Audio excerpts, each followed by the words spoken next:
नमस्कार, मैं अनिल आयतान। इस वीडियो में आप Haryana super 100 entrance exam level 1 2023 से 25 के प्रश्नों का हल ट्रिक की सहायता से सीखेंगे। इस एग्जाम में कुल 5 प्रकार के क्वेश्चन पेपर बनाए गए हैं, यानी A, B, C, D और E हैं। सभी क्वेश्चन पेपर में प्रश्न समान हैं, केवल उनके सीरियल नंबर यानी क्रमांक अलग अलग है। इस वीडियो में हम कोड सी के प्रश्नों का हल ट्रिक की सहायता से करेंगे। आइए अब हम इस क्वेश्चन पेपर के प्रश्नों का हल 1 बाय 1 ट्रिक की सहायता से करते हैं। क्वेश्चन नंबर 1 में है, यदि x + 2 x² + mx + 14 का गुणनखंड है तो m बराबर है। हमें m का मान ज्ञात करना है, तो इस क्वेश्चन को हम इस प्रकार हल करेंगे। जो दिया गया गुणनखंड है उसको 0 के बराबर रखिए, तो x + 2 बराबर 0 रखा, तो x की वैल्यू हमारे पास -2 आ गई है। ये जो मान है हम दिए गए बहुपद में x की जगह रखेंगे और दिए गए बहुपद का जो मान है वो 0 के बराबर हो जाएगा। तो x की जगह -2 रखेंगे तो -2 का स्क्वायर प्लस m -2 प्लस 14 = कितना हो गया 0।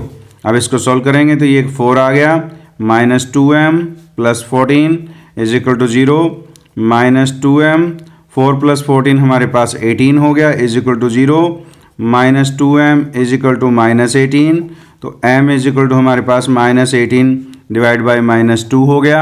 माइनस से माइनस कट गया, 18 को 2 से काटेंगे तो 9 आ गया। तो इस प्रकार m की वैल्यू है वो 9 आई है। यह जो मान है ऑप्शन सी में दिया गया है। इस प्रकार ऑप्शन सी बिल्कुल सही है। नेक्स्ट क्वेश्चन हमारे पास क्वेश्चन नंबर 2 है।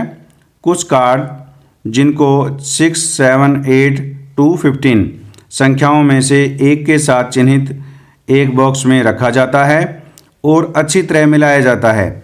बॉक्स से एक कार्ड यादृच्छा निकाला जाता है। 10 से कम संख्या वाला कार्ड प्राप्त करने की प्रायिकता क्या है? हमें 10 से कम संख्या वाला कार्ड प्राप्त हो उसकी हमें प्रायिकता ज्ञात करनी है। तो हमारे पास जो संख्या दी गई है वो हमारे पास 6, 7, 8 से लेकर के 15 तक है।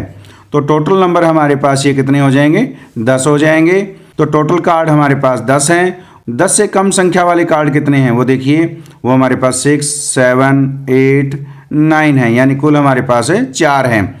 तो प्रायिकता होती है जो हमारे पास अनुकूल परिणामों की संख्या है वो 4 है और कुल परिणाम हमारे पास कितने हैं? 10 है। तो बटे हम 10 कर देते हैं। अब हम इसको हल करते हैं तो ये 2 पे कट गया और ये 5 पे, तो ये कितना आया है? 2/5 मान आया है। तो इस प्रकार 10 से कम संख्या वाला कार्ड प्राप्त करने की प्रायिकता 2/5 है। यह जो मान है ऑप्शन डी में दिया गया है। इस प्रकार ऑप्शन डी बिल्कुल सही है। नेक्स्ट क्वेश्चन है क्वेश्चन नंबर 3। क्वेश्चन नंबर 3 में 8 किलोमीटर प्रति घंटे की चाल से दौड़ते हुए चोर का पीछा 10 किलोमीटर प्रति घंटे की चाल से दौड़ता हुआ पुलिस वाला कर रहा है। यदि चोर पुलिस वाले से 100 मीटर आगे है तो चोर को पकड़ने में पुलिस वाले को कितना समय लगेगा? इस प्रकार के क्वेश्चन को हम हल इस प्रकार करते हैं। हमारे पास पुलिस वाले की चाल 10 किलोमीटर है और चोर की चाल है वो 8 किलोमीटर है। तो पुलिस वाले की जो चाल है वो कितनी अधिक है? 10 में से हम 8 घटा देंगे तो वो 2 किलोमीटर आ जाएगी। तो इसको हम इस प्रकार लिखते हैं। तो देखिए, पुलिस वाले की चोर के सापेक्ष चाल, यानी उसकी चाल कितनी अधिक है। तो देखिए हमारे पास पुलिस वाले की चाल 10 है और चोर की चाल 8 किलोमीटर प्रति घंटा है। तो 10 में से हम 8 घटा देंगे तो हमारे पास कितना आएगा? 2 किलोमीटर प्रति घंटा आ गया। ये जो है पुलिस वाले की अधिक चाल है। इस अधिक चाल से वो 100 मीटर दूरी तय करने में जितना समय लेगा उतने समय में वो चोर को पकड़ लेगा। यानी सापेक्ष चाल से 100 मीटर दूरी तय करने में लगा समय, और समय बराबर होता है दूरी बटे चाल। तो दूरी हमारे पास 100 मीटर है और चाल जो दी गई है वो किलोमीटर में। तो अब हमें जो दूरी है इसको किलोमीटर में कन्वर्ट करना है, तो इसके बटे में 1000 कर देते हैं। तो ये हमारे पास दूरी आ गई। तो दूरी बटे चाल, चाल क्या है हमारे पास 2 है, वो हम यहाँ रख देते हैं। अब हम इसको हल करते हैं। 2 0 से 2 0 कट गई, तो ये हमारे पास 1/20 घंटा आ गया। अब हमें इस घंटे की मिनट बनानी है। तो 1 घंटे में 60 मिनट होती है, तो इसको 60 से गुणा कर देते हैं। ये 3 से कट गया। तो इस प्रकार पुलिस वाला चोर को जो 100 मीटर आगे है उसे 3 मिनट में पकड़ लेगा। ये जो मान है वो ऑप्शन बी में दिया गया है। इस प्रकार ऑप्शन बी बिल्कुल सही है। नेक्स्ट क्वेश्चन, क्वेश्चन नंबर 4 है। क्वेश्चन नंबर 4 में कोई रेलगाड़ी किसी औसत चाल से 63 किलोमीटर दूरी तक चलती है और तब अपनी प्रारंभिक चाल से 6 किलोमीटर प्रति घंटा अधिक की औसत चाल से 72 किलोमीटर की दूरी तय करती है। यदि उसे पूरी यात्रा संपन्न करने में 3 घंटे लगते हैं तो रेलगाड़ी की प्रारंभिक चाल किलोमीटर प्रति घंटा में क्या है। प्रारंभिक औसत चाल हमें ज्ञात करनी है, तो हम औसत चाल को x किलोमीटर मान लेते हैं, यानी औसत चाल जो हमारे पास है, रेलगाड़ी की जो प्रारंभिक औसत चाल है उसे हम x किलोमीटर प्रति घंटा मान लेते हैं। अब देखिए उसे 63 किलोमीटर दूरी तय करने में कितना समय लगेगा, वो समय और जो 72 किलोमीटर की दूरी तय करने में जो लगा समय है, उन दोनों का योग है वो हमारे पास 3 घंटे दिया गया है। तो समय किसके बराबर होता है, दूरी बटे चाल के बराबर होता है। तो दूरी हमारे पास 63 है, तो 63 किलोमीटर जो दूरी है वो x किलोमीटर प्रति घंटे की चाल से वो तय कर रही है। तो ये इसका समय आ गया, जमा अगली दूरी है वो 72 किलोमीटर है। तो 72 किलोमीटर जो दूरी है वो प्रारंभिक चाल में 6 किलोमीटर प्रति घंटा चाल अधिक होने पर वो तय करती है। तो पहले हमारे पास औसत चाल है वो x है, अब कितनी होगी, x प्लस 6 हो गई, यानी x प्लस 6 हो गई है। इन दोनों दूरियों में जो लगा समय है वो हमारे पास 3 घंटे दिया गया है, तो बराबर हम 3 रख लेते हैं। अब हमें इसको हल करना है। अब इसमें से हमारे पास अंश जो 63 और 72 है, इसमें से 3 कॉमन आ रहा है, हम 3 कॉमन ले लेते हैं। तो ये हमारे पास 21 बटे x हो गया और ये हमारे पास 24 बटे x प्लस 6 हो गया, बराबर हमारे पास 3 है। तो ये 21 बटे x प्लस 24 बटे x प्लस 6 बराबर 3 बटे 3 हो गया, यानी कट के हमारे पास बराबर में 1 आ गया। अब यहाँ से जो x का मान हम ज्ञात करेंगे वही हमारी प्रारंभिक औसत चाल होगी। तो इसको हल करते हैं, तो इसका लघुत्तम आ गया हमारे पास x इंटू एक्स प्लस 6 और x प्लस 6 की हमने 21 से गुणा करनी है। तो ये कितना हो गया, 21x हो गया, प्लस 21 की जब हम 6 से गुणा करेंगे तो 126 आएगा, प्लस अब 24 को x से गुणा कर देंगे 24x हो गया, बराबर हमारे पास 1 है। तो ये हमारे पास 45x प्लस 126 बराबर इन दोनों में गुणा कर दीजिए, एक्स स्क्वायर प्लस 6x हो गया। तो इसको ऐसे लिखेंगे, x square plus 6x minus 45x minus 126 is equal to 0 हो गया। अब इसको ऐड करते हैं, एक्स स्क्वायर प्लस 6x में माइनस 45x ऐड करेंगे तो माइनस 39x आ गया, माइनस 126 इज इक्वल टू 0 आ गया। अब हमें इसके गुणनखंड करने हैं। तो देखिए इसके गुणनखंड ये होंगे, x square minus 42x plus 3x minus 126 is equal to 0 होगा। कैसे, माइनस 126 की एक्स स्क्वायर से मल्टीप्लाई करेंगे तो माइनस 126 एक्स स्क्वायर आएगा। तो माइनस 39x के हमने टुकड़े इस प्रकार करने हैं कि उन दोनों को जब हम ऐड करें यानी योग करें तो माइनस 39x आए। तो देखिए माइनस 42x में जब हम प्लस 3x करेंगे तो माइनस 39x आ गया, और इन दोनों की जब हम मल्टीप्लाई करेंगे तो माइनस 26x स्क्वायर आएगा। तो इस प्रकार माइनस 39x के जो दो टुकड़े हैं वो माइनस 42x प्लस 3x हमने किए। अब इसमें से x कॉमन ले लो, x माइनस 42 हो गया और नेक्स्ट में 3 कॉमन आ रहा है, यहाँ पर x माइनस 42 हो गया इज इक्वल टू 0। तो देखिए अब हमारे पास यहाँ से x माइनस 42 कॉमन आ गया और यहाँ पे बच गया x plus 3 is equal to 0। अब या तो ये फैक्टर 0 के बराबर है या ये फैक्टर 0 के बराबर है, तो इसको हम 0 के बराबर रखेंगे। x minus 42 is equal to 0, तो x इज इक्वल टू 42 आ गया, और दूसरे को x plus 3 is equal to 0 रखेंगे तो x plus 3 is equal to 0 रखेंगे तो x is equal to minus 3 आ गया। चाल है वो कभी भी ऋणात्मक यानी नेगेटिव नहीं होती, इसलिए औसत चाल कितनी आई है, वो 42 किलोमीटर प्रति घंटा आई है। ये जो मान है वो ऑप्शन सी में दिया गया है, तो इस प्रकार ऑप्शन सी बिल्कुल सही है। नेक्स्ट क्वेश्चन, क्वेश्चन नंबर 5 है। क्वेश्चन नंबर 5 में 2 अंकों की एक संख्या के अंकों का योग 15 है। अंकों को आपस में बदलने पर प्राप्त संख्या दी गई संख्या से 9 अधिक है संख्या है। अब हमें संख्या ज्ञात करनी है जो 2 अंकों की है। तो अब हम 2 अंकों की संख्या मान लेते हैं, जिसका इकाई अंक हम y ले लेते हैं और दहाई अंक हम x ले लेते हैं। तो ये हमारे पास संख्या 10x प्लस y हो गई है। अब इसमें कंडीशन दी गई है कि अंकों का योग 15 है, तो हमारे पास x प्लस y, क्योंकि इकाई अंक हमारे पास y है और दहाई अंक क्या है, x है, तो ये x प्लस y बराबर हमारे पास 15 हो गया है। फिर हमारे पास दूसरी कंडीशन है, अंकों को आपस में बदलने पर प्राप्त संख्या। तो इन अंकों को जब हम बदल देंगे तो संख्या क्या हो जाएगी, y है वो दाई की जगह आएगा और x है वो इकाई की जगह चला जाएगा। तो ये हमारे पास 10y प्लस x हो जाएगा। ये संख्या जो दी गई संख्या है 10x प्लस y से 9 अधिक है, ये हमारे पास दूसरी कंडीशन दी गई है। अब हम इसको हल करते हैं, इन दोनों को हम लेफ्ट हैंड साइड लेके आते हैं। तो 10y plus x minus 10x minus y बराबर हमारे पास कितना हो गया, 9 हो गया। अब देखिए 10y में से माइनस y करेंगे हमारे पास 9y आएगा, x में से 10x करेंगे तो माइनस 9x आएगा, बराबर हमारे पास 9 है। इसमें से 9 कॉमन ले लीजिए, तो 9 कॉमन लेने पर y माइनस x बराबर हमारे पास कितना हो गया, 9 हो गया। अब इसको हम आगे हल करते हैं, तो y माइनस x बराबर 9/9 हो गया, यानी कट के 1 आ गया। अब देखिए पहली कंडीशन हमारे पास x प्लस वाई बराबर हमारे पास 15 दिया गया है, तो y माइनस एक्स, तो y इसको हम इस प्रकार लिख सकते हैं, y प्लस एक्स भी लिख सकते हैं, बराबर हमारे पास 15 हो गया। ये y माइनस एक्स बराबर 1 दूसरी कंडीशन दी गई है। अब इसको हल करते हैं तो x कट गया, ये कितना आ गया 2y, तो 2y बराबर हमारे पास 16 आया है। तो y बराबर कितना आ जाएगा, 16/2 करेंगे तो y का मान 8 आ गया। y का मान 8 यहाँ पर रखेंगे तो x प्लस 8 बराबर 15 है, तो x बराबर कितना आएगा, 15 में से 8 घटा देंगे तो हमारे पास कितना आ जाएगा, 7 आ जाएगा। तो x का मान 7 है और y का मान 8 है, तो संख्या क्या है हमारे पास, तो संख्या हमारे पास 10x प्लस वाई है, 10x प्लस वाई।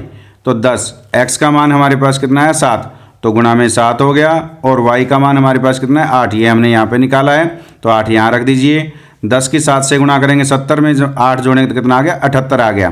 तो इस प्रकार जो दी गई संख्या का मान है वो 78 आया है, और ये जो मान है ऑप्शन डी में दिया गया है। इस प्रकार ऑप्शन डी बिल्कुल सही है। नेक्स्ट क्वेश्चन हमारे पास क्वेश्चन नंबर 6 है। निम्नलिखित कथनों पर विचार कीजिए। ये कथन दिए गए, इन पर हमें विचार करना है। A, B, C, D, E एवं F 6 गांव हैं। ये हमारे पास 6 गांव दिए गए हैं। F गांव D गांव के 1 किलोमीटर पश्चिम में है, यानी F जो है वो D के पश्चिम में है, तो ये दिशा सूचक होता है। तो नॉर्थ को हम ऊपर लेते हैं, साउथ नीचे आता है। तो नॉर्थ साउथ से राइट हैंड साइड में ईस्ट होता है और इस साइड में वेस्ट होता है। तो पहली कंडीशन क्या है, F गांव D गांव से 1 किलोमीटर पश्चिम में है, यानी हमारे पास D गांव दिया गया है, ये D गांव है। F गांव D गांव के 1 किलोमीटर पश्चिम में है, तो ये गांव जो है 1 किलोमीटर यहाँ पर पश्चिम में दिया गया है, ये F गांव है, ये हमने मान लिया। दूसरा है B गांव के 1 किलोमीटर पूर्व में है, तो यहाँ दूसरा गांव नहीं दे रखा, तो अब हमें इंग्लिश में स्टेटमेंट देखनी पड़ेगी, यहाँ पर ये मिस्टेक है। तो B is 1 kilometre to east of E, तो B जो है हमारे पास E के क्या है, ईस्ट में है, तो हम यहाँ पर अलग से लिखेंगे। ये हमारे पास क्योंकि इन दोनों से इसमें कोई संबंध नहीं है अभी तक, तो E गांव जो है देखिए B is 1 kilometre to east of E, तो E की ईस्ट में हमारे पास है B है जो 1 किलोमीटर है, ये 1 किलोमीटर हम मान लेते हैं। ईस्ट क्या है, राइट हैंड साइड में, तो यानी इधर होगा, तो ये हमारे पास B गांव आ गया। अब देखिए नेक्स्ट कंडीशन, A गांव E गांव के 2 किलोमीटर उत्तर में है, तो A जो गांव है E गांव से हमारे पास हम यहाँ मान लेते हैं कि A गांव है जो 2 किलोमीटर उत्तर में हमारे पास है, यानी E से उत्तर हम ऊपर की तरफ लेते हैं। C गांव A गांव के 1 किलोमीटर पूर्व में है, तो हमारे पास C A के पूर्व में है, तो ये हम यहाँ पर ये हमारे पास C गांव आ गया जो 1 किलोमीटर पूर्व में है, तो पूर्व इस दिशा में हम लेंगे। फिर D गांव A गांव के 1 किलोमीटर दक्षिण में है, तो D है वो हमारे पास A से नीचे है, तो ये यहाँ पर D आ गया, क्योंकि ये 2 किलोमीटर दूर ये बीच में आ गया, तो ये D गांव आ गया। अब ये D गांव है तो F क्या हो गया, यहाँ पर F गांव हो गया। ये लाइन हम यहाँ पे रख देंगे। अब पूछा क्या है, कौन से 3 गांव एक रेखा यानी लाइन में है, तो 3 गांव कौन से हैं, A, D और E है, क्योंकि ये गांव क्या है, D गांव है। तो इस प्रकार A, D और E जो हैं ये 3 गांव हैं वो एक लाइन में हैं। ये मान जो है ऑप्शन बी में दिया गया है, इस प्रकार ऑप्शन बी बिल्कुल सही है। नेक्स्ट क्वेश्चन, क्वेश्चन नंबर 7 है। एक नर्सरी कक्षा में 50 विद्यार्थियों को प्रवेश दिया गया। कुछ विद्यार्थी केवल अंग्रेजी बोल सकते हैं और कुछ केवल हिंदी बोल सकते हैं। 10 विद्यार्थी अंग्रेजी और हिंदी दोनों बोल सकते हैं। यदि उन विद्यार्थियों की संख्या जो अंग्रेजी बोल सकते हैं 21 है, तो कितने विद्यार्थी हिंदी बोल सकते हैं, कितने केवल हिंदी बोल सकते हैं और कितने केवल अंग्रेजी बोल सकते हैं। इस क्वेश्चन को हम वेन डायग्राम से हल करेंगे। तो इसमें हमारे पास अंग्रेजी और हिंदी बोलने वाले 2 प्रकार के विद्यार्थी दिए गए हैं। तो इनका वेन डायग्राम इस प्रकार बनेगा। ये हमारे पास हिंदी का मान लेते हैं और ये अंग्रेजी का मान लेते हैं। ये हमारे पास हिंदी के लिए है और ये अंग्रेजी के लिए यानी इंग्लिश के लिए है। तो इसमें ये भाग क्या होता है, ये जो पहला सर्कल है वो हिंदी बोलने वालों का है और दूसरा सर्कल है वो इंग्लिश बोलने वालों का है। और ये जो कॉमन है एरिया, ये दोनों में कॉमन आता है, ये वो विद्यार्थी आएंगे यहाँ पर जो हिंदी और इंग्लिश दोनों बोल सकते हैं। तो अब देखिए, अब इसमें क्या कहा गया है कि 10 विद्यार्थी अंग्रेजी और हिंदी दोनों बोल सकते हैं। तो 10 विद्यार्थी यहाँ पर आ गए क्योंकि ये विद्यार्थी हिंदी और इंग्लिश दोनों बोल सकते हैं। जो अंग्रेजी बोल सकते हैं वो 21 हैं। तो 21 विद्यार्थी हैं वो अंग्रेजी बोल सकते हैं। उसमें से हमारे पास 10 तो यहाँ पर पहले आ चुके हैं। तो 21 में से 10 घटा दीजिए तो हमारे पास कितना बच गया, 11। तो 11 विद्यार्थी ऐसे हैं जो केवल इंग्लिश बोल सकते हैं, जो हिंदी नहीं बोल सकते। अब देखिए, कुल विद्यार्थी हमारे पास कितने हैं, 50 है। तो 50 में से हमने जो अंग्रेजी बोल सकते हैं उनको हमें घटाना है। कुल विद्यार्थी हमारे पास 50 दिए गए हैं और 21 क्या है, अंग्रेजी बोलते हैं। तो 50 में से 21 घटा देंगे, हमारे पास कितना आ गया, 29 आ गया। तो इस प्रकार 29 विद्यार्थी ऐसे हैं जो केवल हिंदी बोल सकते हैं। तो उनकी संख्या यहाँ पर आएगी। तो ये 29 विद्यार्थी ऐसे हैं जो केवल हिंदी बोल सकते हैं। तो इस प्रकार के क्वेश्चन को हम इस प्रकार हल करते हैं। अब पूछा क्या है हमारे पास, तो कितने विद्यार्थी हिंदी बोल सकते हैं। तो हिंदी बोलने वालों की संख्या कितनी है, 29 विद्यार्थी तो केवल हिंदी बोल सकते हैं और 10 विद्यार्थी हिंदी और इंग्लिश दोनों बोल सकते हैं। तो हिंदी बोलने वालों की संख्या होगी 39। कितने केवल हिंदी बोल सकते हैं, केवल हिंदी बोल सकते हैं। तो केवल हिंदी बोलने वाले हमारे पास 29 हो गए। और फिर है, और कितने केवल अंग्रेजी बोल सकते हैं, वो हमारे पास कितने हैं, 11। तो ये हमारे पास 11 यहाँ पर आ गए हैं। ये जो मान है वो ऑप्शन डी में दिया गया है, 39, 29 और 11 रिस्पेक्टिवली। यानी जो 39 विद्यार्थी हैं वो हिंदी बोल सकते हैं और केवल हिंदी बोलने वाले हमारे पास 29 हैं, वो यहाँ पर है। और कितने केवल अंग्रेजी बोल सकते हैं, वो 11 यहाँ पर है। तो इस प्रकार ऑप्शन डी बिल्कुल सही है।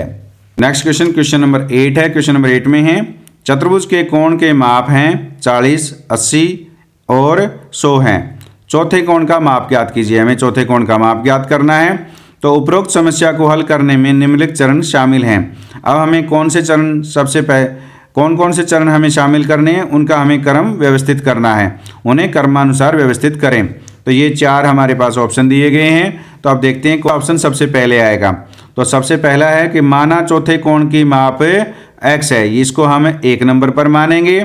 फिर हमारे पास जो दिए गए हमारे पास 3 कोण हैं उसमें x को जोड़ेंगे। ये 40 + 80 + 100 + x। तो चारों कोणों का जोड़ किसके बराबर होता है, 360 के होता है। ये दूसरे नंबर पर आएगा। उनको जोड़ करके राइट हैंड साइड में ले जाएंगे तो ये हमारे पास तीसरे नंबर पर चरण आएगा। और जो चौथा कोण होगा वो हमारे पास x - 140 लिखा हुआ है, ये प्रिंटिंग गलत है यहाँ पर। तो ये क्या है, x बराबर यहाँ पर क्या हो जाएगा, 140, क्योंकि 360 में से 220 घटाएंगे तो हमारे पास 140 आएगा। ये हमारे पास चौथा चरण होगा। तो दूसरे पहले नंबर पर कौन सा आया, सेकंड। तो सेकंड हमारे पास है C और D में दिया गया है। और दूसरे नंबर पर चरण कौन सा आया है, 4 नंबर।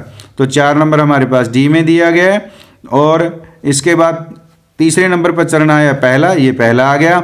और लास्ट में हमारे पास तीसरा चरण आया। तो इस प्रकार ऑप्शन डी बिल्कुल सही है। तो नेक्स्ट क्वेश्चन, क्वेश्चन नंबर 9 है। क्वेश्चन नंबर 9 में 1225 के पौधे पंक्तियों में लगाने हैं। पंक्तियों की संख्या और प्रत्येक पंक्ति में पौधों की संख्या ज्ञात कीजिए। यदि पंक्तियों की संख्या और पौधों की संख्या बराबर है तो इसका अर्थ ये है कि दी गई संख्या का हमें वर्गमूल ज्ञात करना है। तो यहाँ पर हम ये देख रहे हैं, तो क्वेश्चन नंबर 9 में जो इंग्लिश में हमारे पास क्वेश्चन दिया गया है यहाँ पर 225 लिखा हुआ है। तो ये प्रिंटिंग मिस्टेक है, यहाँ पर 1225 यानी 1225 होना चाहिए। तो देखिए, अब इस 1225 का हम वर्गमूल करेंगे तो वो हमारे पास 35 के बराबर आता है। तो यानी इस संख्या का वर्गमूल 35 है, तो पंक्तियों की संख्या और पौधों की संख्या क्या होगी? 35 होगी। यह मान है वो ऑप्शन बी में दिया गया है। इस प्रकार ऑप्शन बी बिल्कुल सही है। नेक्स्ट क्वेश्चन, क्वेश्चन नंबर 10 है, एक विक्रेता ने 20 के हिसाब से 125 में संतरे खरीदे और उन्हें 90 प्रति दर्जन के हिसाब से बेच दिया। उसका लाभ या हानि ज्ञात कीजिए। अब हमें इसका लाभ या हानि ज्ञात करना है। 20 के हिसाब से 125 में संतरे खरीदे, तो हमारे पास क्रय मूल्य जो है वो कितना आ गया? 125 रुपये है। यहाँ पर जो संतरे हैं वो हमारे पास 20 हैं, तो 20 के हमें दर्जन बनानी है, तो एक दर्जन के अंदर हमारे पास 12 होते हैं, तो 20 को 12 से भाग देंगे, तो ये कितना आ जाएगा हमारे पास? 1 सही 8/12 आ जाएगा। तो इसको काटेंगे, 4 दूनी 8, 4 तिये 12, तो यानी 1 सही 2/3 दर्जन हो जाएगा। इसको हल करते हैं तो ये कितना आएगा? 3 एकम 3 और 2 5, यानी ये 5/3 दर्जन आ गया। तो 5/3 दर्जन जो है वो 90 प्रति दर्जन के हिसाब से बेच देता है। तो विक्रय मूल्य हमारे पास है कितना हो जाएगा? देखिए, तो 5/3 को गुणा कर देते हैं हम 90 से, तो इसको काटेंगे, 30 पर कट गया, तो 5 की 30 से गुणा करेंगे तो हमारे पास 150 आ गया। तो विक्रय मूल्य 150 है और क्रय मूल्य हमारे पास 125 है, तो लाभ कितना हो गया? 25 हो गया। तो 150 में से 125 घटा देंगे तो हमारे पास लाभ कितना आ जाएगा? 25 आ जाएगा। अब हमें लाभ प्रतिशत ज्ञात करना है, तो लाभ प्रतिशत जो है वो क्रय मूल्य से होता है, तो लाभ बटे क्रय मूल्य गुणा में हमारे पास 100 होता है, तो ये 5 पर कटा तो 20 पर कट गया। इस प्रकार लाभ जो है वो 20% आया है। यह जो मान है वो ऑप्शन बी में दिया गया है। इस प्रकार ऑप्शन बी बिल्कुल सही है। क्वेश्चन नंबर 11, क्वेश्चन नंबर 11 में एक कमरे की विमाएं 10 मीटर 10 गुना में 8 गुना में 3.3 दे रखा है। तो विमाओं को हम पहले इस प्रकार लिखेंगे, 10 गुना में 8 गुना में दशमलव हटा देंगे तो 33 बटा कितना आ जाएगा? 10 आ जाएगा। अब देखिए, यदि प्रत्येक व्यक्ति को 3 मीटर क्यूब जगह की आवश्यकता हो तो इस कमरे में कितने आदमी रह सकते हैं? तो एक व्यक्ति के लिए 3 मीटर क्यूब जगह की आवश्यकता है, तो इसको हम 3 से भाग दे देते हैं, तो हमारे पास आदमियों की संख्या आ जाएगी। तो अब इसको हल करते हैं, 10 से 10 कट गया, ये हम 33 को 3 से काटेंगे तो 11 पे कट गया, 11 8 88 हो गया। तो इस प्रकार एक व्यक्ति को यदि 3 मीटर क्यूब की आवश्यकता हो तो 88 आदमी इसमें आ सकते हैं। तो यह ऑप्शन है वो बी में दिया गया, ऑप्शन बी बिल्कुल सही है। नेक्स्ट क्वेश्चन, क्वेश्चन नंबर 12 है, किसी पद के लिए 120 आवेदकों में से 70 पुरुष और 80 के पास ड्राइविंग लाइसेंस है। तो यहाँ पर 120 आवेदक हैं जिसमें 70 पुरुष हैं, तो 70 तो हमारे पास पुरुष हो गए हैं और महिलाएं कितनी होगी? 50, क्योंकि 120 में से 70 घटा देंगे तो वो 50 आ जाएगा। और 80 के पास ड्राइविंग लाइसेंस है, तो कुल जो लाइसेंसधारी हैं वो 80 हैं, यानी वो महिला भी हो सकती हैं और वो पुरुष भी हो सकता है। तो ड्राइविंग लाइसेंसधारी पुरुषों की अधिकतम और न्यूनतम संख्या के बीच क्या अनुपात होगा? तो वो हमें अनुपात ज्ञात करना है। अब हम इसको हल करते हैं। ड्राइविंग लाइसेंसधारी पुरुषों की अधिकतम संख्या, जो ड्राइविंग लाइसेंसधारी हैं वो 80 हैं और पुरुष क्या है? 70 हैं। तो यह अधिकतम संख्या 70 हो सकती है, क्योंकि 70 के 70 पुरुष है वो ड्राइविंग लाइसेंसधारी हो सकते हैं। और न्यूनतम कितने हो सकते हैं? न्यूनतम का अर्थ है कि जो पुरुष नहीं हैं वो सारे हो सकते हैं। यदि वो सारे हैं तो 50 के 50 लाइसेंसधारी हैं, तो बाकी बच के कितने? 30। तो इस प्रकार 80 में से 50 घटा देंगे, 30 बचेंगे। तो इस प्रकार जो न्यूनतम संख्या पुरुषों की है वो 30 होगी। अब ये हमारे पास अनुपात आ गया, 0 से 0 कट गया, तो ये 7:3 आया है। ये जो मान है वो ऑप्शन सी में दिया गया, 7 से 3 का। तो इस प्रकार ऑप्शन सी बिल्कुल सही है। क्वेश्चन नंबर 13, क्वेश्चन नंबर 13 में है, एक गैरिसन में 1000 सैनिकों के लिए 1 महीने का भोजन था। 10 दिन के बाद 1000 अतिरिक्त सैनिक गैरिसन में शामिल हुए। बचे हुए भोजन से सैनिक कितने दिन काम चला सकते हैं? तो महीने के दिन हम यहाँ पर 30 लेंगे। जब 1000 सैनिक अधिक आ जाते हैं तो बचे हुए भोजन में कितने दिन चलेगा वो हमें समय ज्ञात करना है। तो देखिए, कुल हमारे पास सैनिक कितने हैं? 1000 हैं और उनके लिए भोजन कितना है? 1 महीने के लिए, तो हम 30 मान लेते हैं, तो 30 गुणा 30 कर देते हैं। अब देखिए, 10 दिन तक 1000 जो सैनिक है वो भोजन कर रहे हैं, तो इसको 10 से गुणा कर दीजिए 1000 से, प्लस उसके बाद 1000 सैनिक और आ गए हैं, ये यहाँ पर अतिरिक्त सैनिक है, ये 1000 पहले वाले हैं, तो 1000 और आ गए, तो अब सैनिकों की संख्या कितनी हो गई है, वो 2000 हो गई है।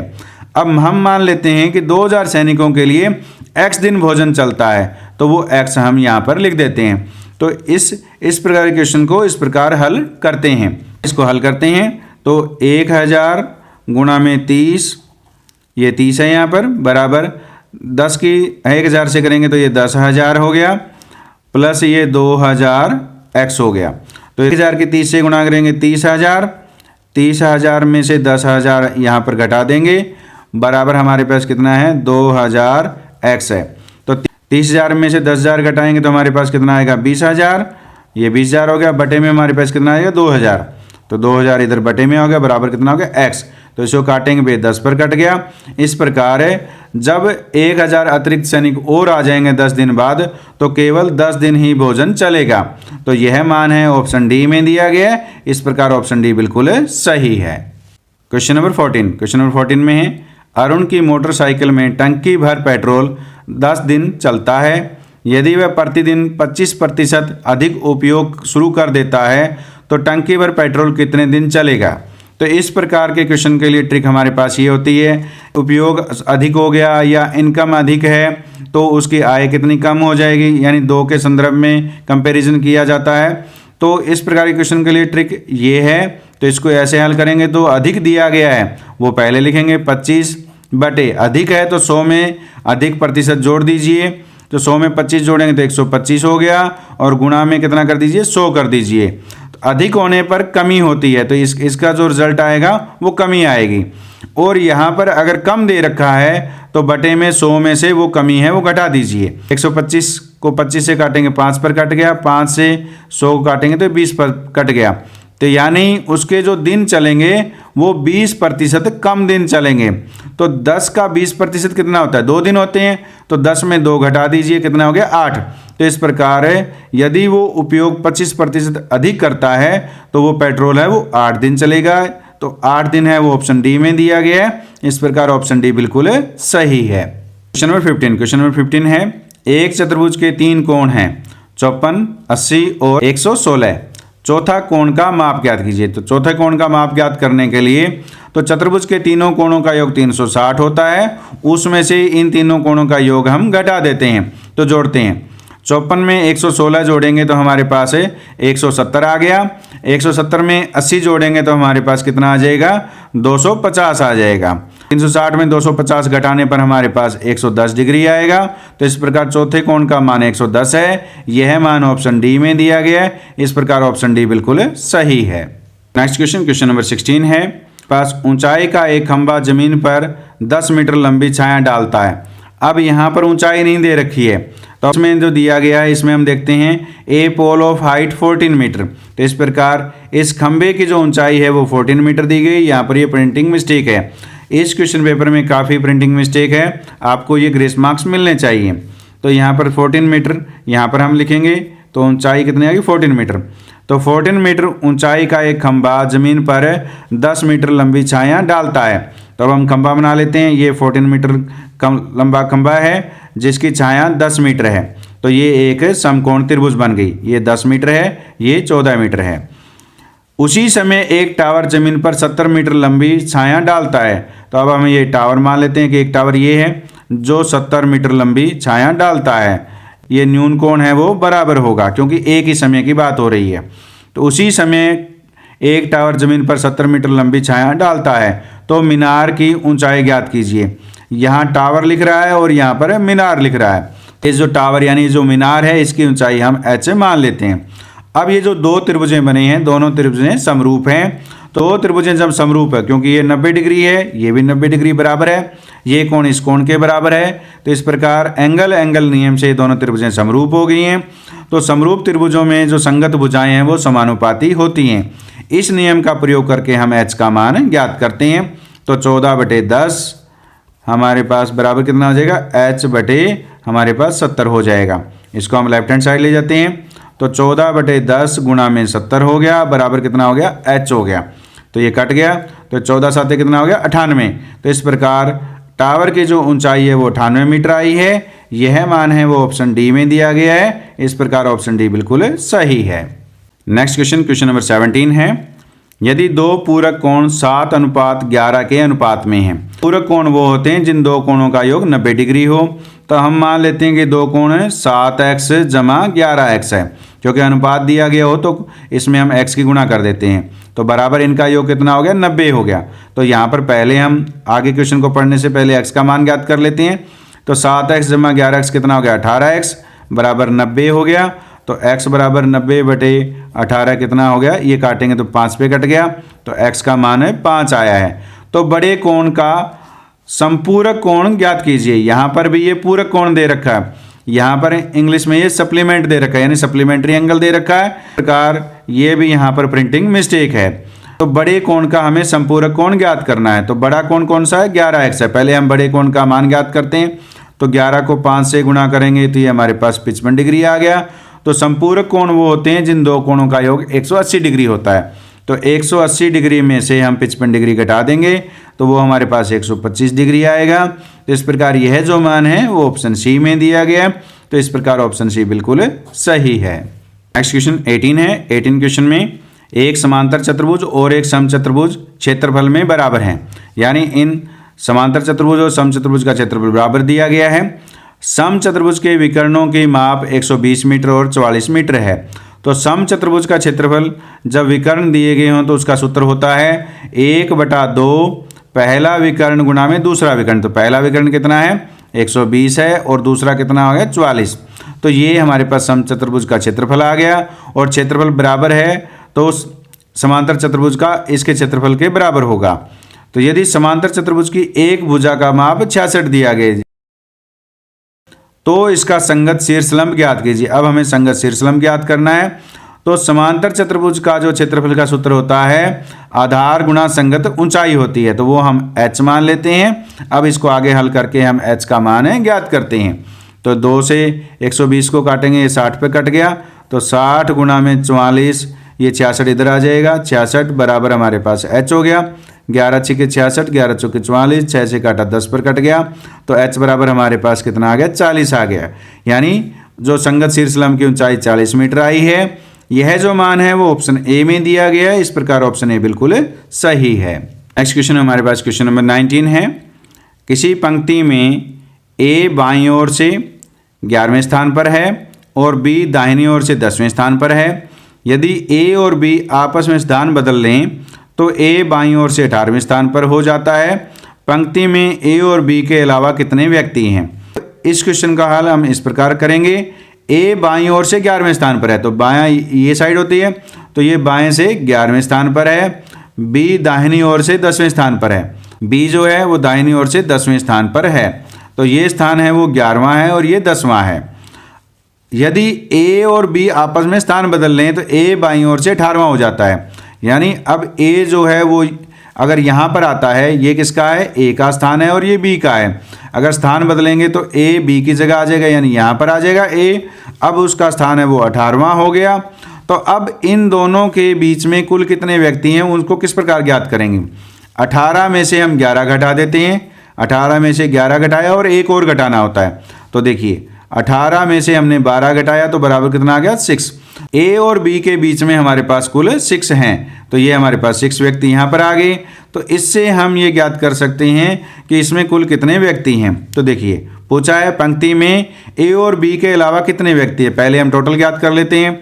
तो 11 + 6 + 10 हमारे पास कितने हो गए। देखिए 10, क्योंकि ये हमारे पास 10 यहाँ पर है, 11वां स्थान यहाँ पर है और 6 बीच में है। तो इनको जोड़ेंगे तो हमारे पास कितना आ गया, ये 27 आ गया। अब ए और बी के अलावा कितने व्यक्ति, यानी 2 हमें और घटाने।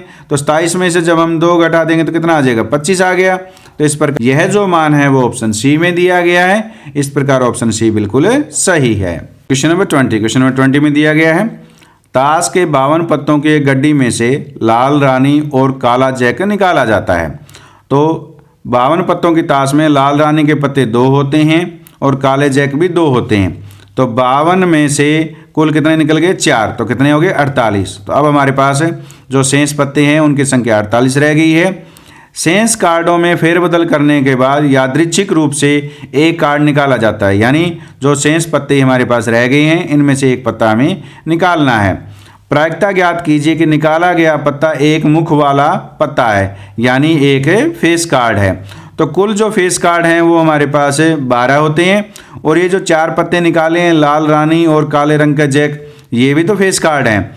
तो 12 में से जब 4 फेस कार्ड निकल गए तो हमारे पास कितने बच गए? 8। अब हमें इसकी प्रायिकता ज्ञात करनी है। तो अनुकूल परिणामों की संख्या 8 और कुल परिणामों की संख्या 48 रह गई है। तो अब इसको हल कर देंगे। 8 से 48 को काटेंगे, 6 पे कट गया, यानी 1/6 आ गया, यानी 1/6 आया है। इस प्रकार एक मुख वाला पत्ता हो उसकी प्रायिकता 1/6 है। यह जो मान है वो ऑप्शन डी में दिया गया है। इस प्रकार ऑप्शन डी बिल्कुल सही है। नेक्स्ट क्वेश्चन 21 में है, 5 व्यक्ति एक लक्ष्य पर क्रमशः 6, 7, 8, 9 और 12 सेकंड के अंतराल पर गोलियां दागते हैं।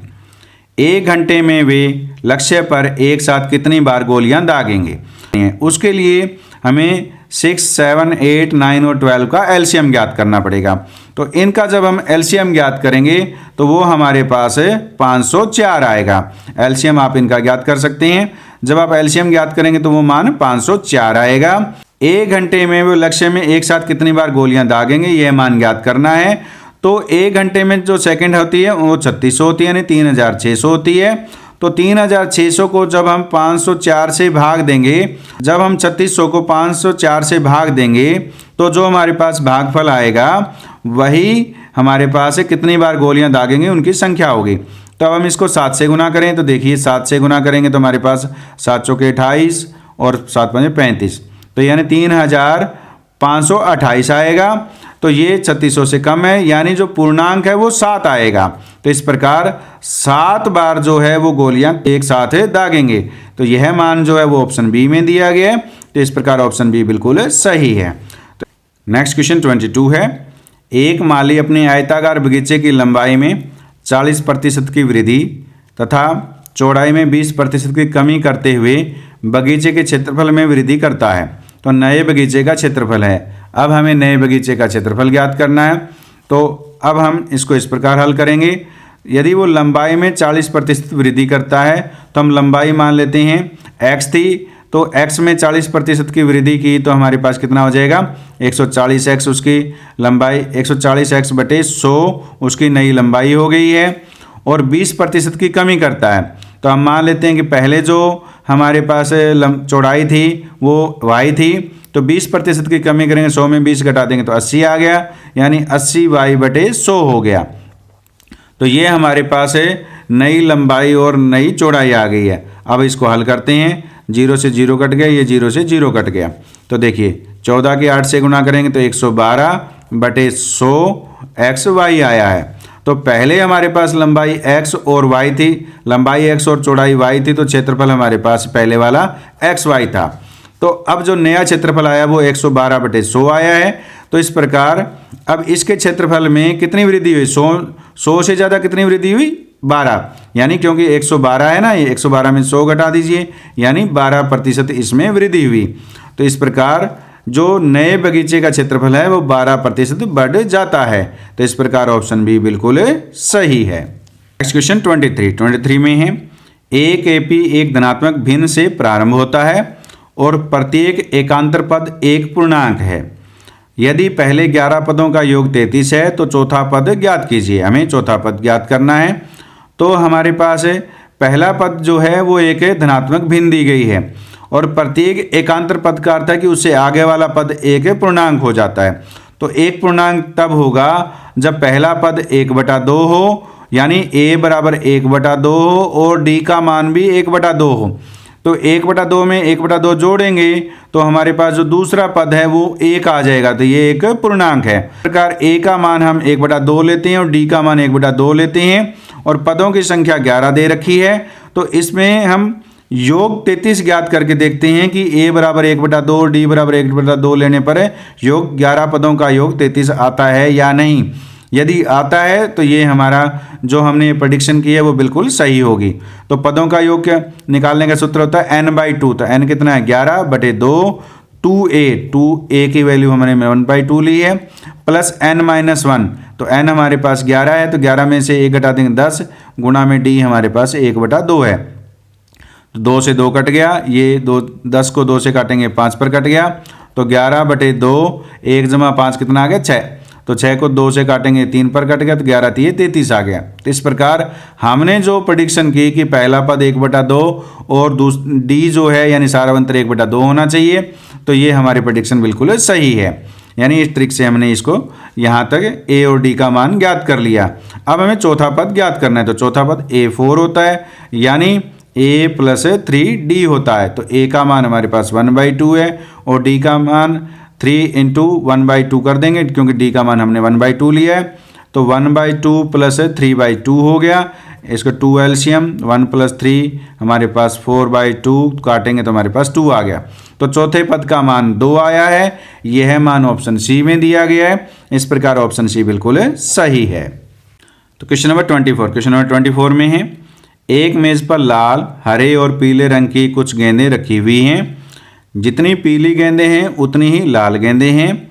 पीली गेंदें हरी गेंदों से दुगनी हैं। लाल गेंदों की संख्या, अब हमें लाल गेंदों की संख्या ज्ञात करनी है। तो देखिए, जितनी पीली गेंदें हैं उतनी ही लाल गेंद है, लेकिन पीली गेंदें हरी गेंदों से दुगनी हैं, यानी पीली गेंदों की जो तुलना है वो हरी गेंदों से की गई है।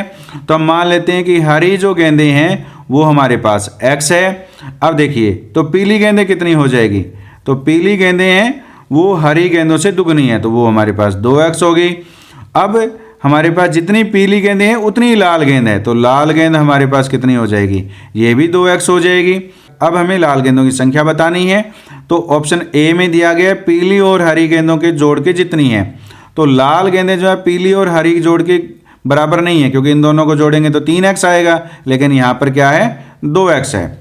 हरी गेंदों से दुगनी है, तो बिल्कुल सही, हरी गेंद x है और लाल गेंद कितनी है 2x है, यानी ये इससे दुगनी है। तो इस प्रकार ऑप्शन बी बिल्कुल सही है। नेक्स्ट क्वेश्चन 25 है। 25 में, एक माली के पास 1000 पौधे हैं। वह इन पौधों को इस प्रकार लगाना चाहता है जिसमें पंक्तियों और स्तंभों की संख्या समान हो, यानी पंक्तियों और स्तंभों की संख्या समान होनी चाहिए। तो इसके लिए उसको कम से कम कितने और अधिक पौधों की आवश्यकता होगी। तो हमें कितने पौधे और लाएं कि पंक्तियों और स्तंभों की संख्या समान हो जाए। तो हमारे पास 1000 पौधे दिए गए हैं। अब हम देखते हैं कि इसका जो निकटतम पूर्ण वर्ग संख्या कौन सी है। तो देखिए, अब हम 31 का स्क्वायर करते हैं तो हमारे पास 961 आता है, क्योंकि 31 का स्क्वायर 961 होता है।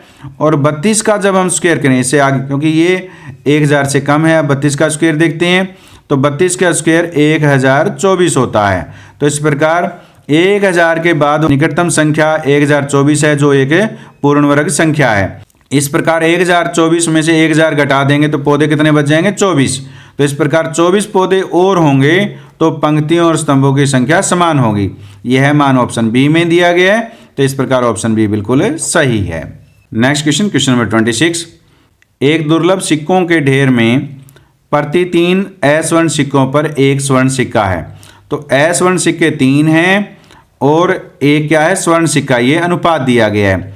तो 3:1 दिया गया है। तो इस अब स्वर्ण सिक्कों की संख्या हम 3x मान लेते हैं और स्वर्ण सिक्कों को हम 1 है अनुपात, तो इसको x से गुणा करेंगे तो ये बराबर कितना आ गया x। तो ये हमारे पास स्वर्ण सिक्के हैं वो 3x हैं और स्वर्ण सिक्के हमारे पास x हैं। ढेर में 10 स्वर्ण सिक्के और डाल दिए जाते हैं। तो ढेर में जब 10 स्वर्ण सिक्के और डाल दिए तो अब स्वर्ण सिक्कों की संख्या कितनी होगी, x + 10 हो गई है। स्वर्ण तथा अस्वर्ण सिक्कों का अनुपात 1:2 हो जाता है। तो स्वर्ण सिक्के हमारे पास कितने आ गए, x + 10 आ गए, और अस्वर्ण कितने हैं हमारे पास 3x हैं। तो ये किसके बराबर है, 1/2 के बराबर है। इस सूचना के आधार पर ढेर में कुल सिक्कों की संख्या अब क्या होगी वो हमें ज्ञात करनी है। तो इसके लिए सबसे पहले हम x का मान ज्ञात करते हैं। तो उसके लिए क्रॉस मल्टीप्लाई करेंगे, 2 की x + 10 से गुणा करेंगे तो 2x + 20 हो गया, बराबर हमारे पास 3x है। तो इसको ऐसे लिखेंगे 3x - 2x बराबर हमारे पास 20 हो जाएगा, क्योंकि 2x राइट हैंड साइड में जाएगा, इसको हमें लेफ्ट हैंड साइड में लिखना होता है। तो ये 3x में से 2x घटाएंगे तो x बराबर हमारे पास 20 आ गया। तो x का मान 20 है। इस सूचना के आधार पर ढेर में कुल सिक्कों की संख्या अब क्या होगी। तो यानी जो नई संख्या है वो हमें बतानी है। तो देखिए, 3 को 20 से गुणा करेंगे तो ये हमारे पास 60 आ गया, और 20 में 10 जोड़ देंगे तो हमारे पास 30 हो गया। कुल सिक्कों की संख्या हमारे पास 90 आ गई है। यह जो मान है वो ऑप्शन ए में दिया गया है। तो इस प्रकार ऑप्शन ए बिल्कुल सही है। नेक्स्ट क्वेश्चन, क्वेश्चन नंबर 27 है। क्वेश्चन नंबर 27 में है, एक क्लब के कुल 120 संगीतज्ञों में से 5% गिटार, वायलिन और बांसुरी तीनों वाद्य बजा सकते हैं। उपयुक्त वाद्यों में से कोई दो और केवल दो वाद्य बजा सकने वाले संगीतज्ञों की संख्या 30 है। जो संगीतज्ञ केवल गिटार बजा सकते हैं वे 40 हैं। ऐसे संगीतज्ञों की कुल संख्या बताइए जो केवल वायलिन बजा सकते हैं या केवल बांसुरी बजा सकते हैं। तो इस प्रकार के क्वेश्चन को हम वेन डायग्राम की सहायता से हल करते हैं। ये +1 के लेवल का है। तो इसके लिए हमारे पास 3 हमारे पास कैटेगरी दी गई हैं। तो इसके लिए हम 3 वेन डायग्राम बना लेते हैं, 1, 2 और ये हमारे पास 3 हो गया। तो पहले हमारे पास गिटार के लिए है, दूसरा वायलिन के लिए है, तीसरा हमारे पास फ्लूट यानी बांसुरी के लिए है। तो देखिए अब इसमें ये जो एरिया है, इस एरिया में वह संख्या आएगी जो तीनों यंत्रों को बजा सकते हैं, तीनों वाद्य यंत्रों को बजा सकते हैं। तो वो कितने हैं? तो 120 का हमने 5% निकालना है। यहाँ पर ये 5% दिया गया है। तो 120 को 5% निकालेंगे बटे 100 हो गया। 0 से 0 कट गई, ये 2 पर कटा और ये 6 पे। तो इस प्रकार तीनों वाद्य यंत्र बजाने वालों की संख्या हमारे पास है 6 है, वो हम यहाँ पर रख लेते हैं। फिर हमारे पास दिया गया है उपयुक्त वाद्यों में से कोई दो और केवल दो वाद्य बजा सकने वाले संगीतज्ञों की संख्या 30 है। तो कोई दो और केवल दो, तो ये जो एरिया है इसमें ये दोनों वाद्य यंत्र बजते हैं और इस एरिया में ये दोनों वाद्य यंत्र बजते हैं और इस एरिया में वाद्य यंत्र बजते हैं, उनकी संख्या आएगी। इसको हम प्लस मान लेते हैं। तो इन तीनों प्लस की संख्या है वो हमारे पास 30 दी गई है। दो संगीतज्ञ केवल गिटार बजा सकते हैं, वे 40 हैं। तो ये जो एरिया है, ये जो एरिया रह गया, ये केवल किसका रह गया? गिटार का। तो वो हमारे पास 40 है। अब हमें ऐसे संगीतज्ञों की कुल संख्या बताइए जो केवल वायलिन बजा सकते हैं। तो वो हमारे पास ये एरिया बच गया, इधर वाला, और केवल बांसुरी बजा सकते हैं वो ये बच गया। तो अब हमें ये ज्ञात करना है। सभी संगीतज्ञों का कुल योग हमारे पास 120 दिया गया है। उसमें से ये संख्या 40 घटा देते हैं। तो 40 घटा दी, क्योंकि हमें इस एरिया में आने वालों की संख्या और इस एरिया में आने वालों की संख्या और इस एरिया वालों की आने वाली संख्या घटा करके जो बच जाएगा वो इन दोनों की संख्या आ जाएगी। तो 40 माइनस हम 30 कर देते हैं, क्योंकि तीनों प्लस का मान 30 है और ये हमारे पास प्लस करना है, यहाँ पे प्लस 6 कर देते हैं। तो 120 में से 40 + 30 70 में 6 जोड़ेंगे 76 गया। तो हमारे पास कितना आ गया? ये 44 आया है। ऐसे संगीतज्ञों की कुल संख्या जो केवल वायलिन या केवल बांसुरी बजा सकते हैं उनकी संख्या 44 है। यह मान ऑप्शन बी में दिया गया है। तो इस प्रकार ऑप्शन बी बिल्कुल सही है। नेक्स्ट क्वेश्चन नंबर 28 है। 15 मीटर लंबी एक सीढ़ी एक खड़ी दीवार के ठीक ऊपर पहुंचती है। यदि सीढ़ी दीवार से 60 डिग्री का कोण बनाती है तो दीवार की ऊंचाई ज्ञात कीजिए। तो ये हमारे पास हम मान लेते हैं कि एक दीवार है और ये हम मान लेते हैं कि एक सीढ़ी है। तो ये जो सीढ़ी जो है वो दीवार के साथ 60 डिग्री का कोण बना रही है और जो हमारे पास सीढ़ी की जो लंबाई है वो 15 मीटर दी गई है।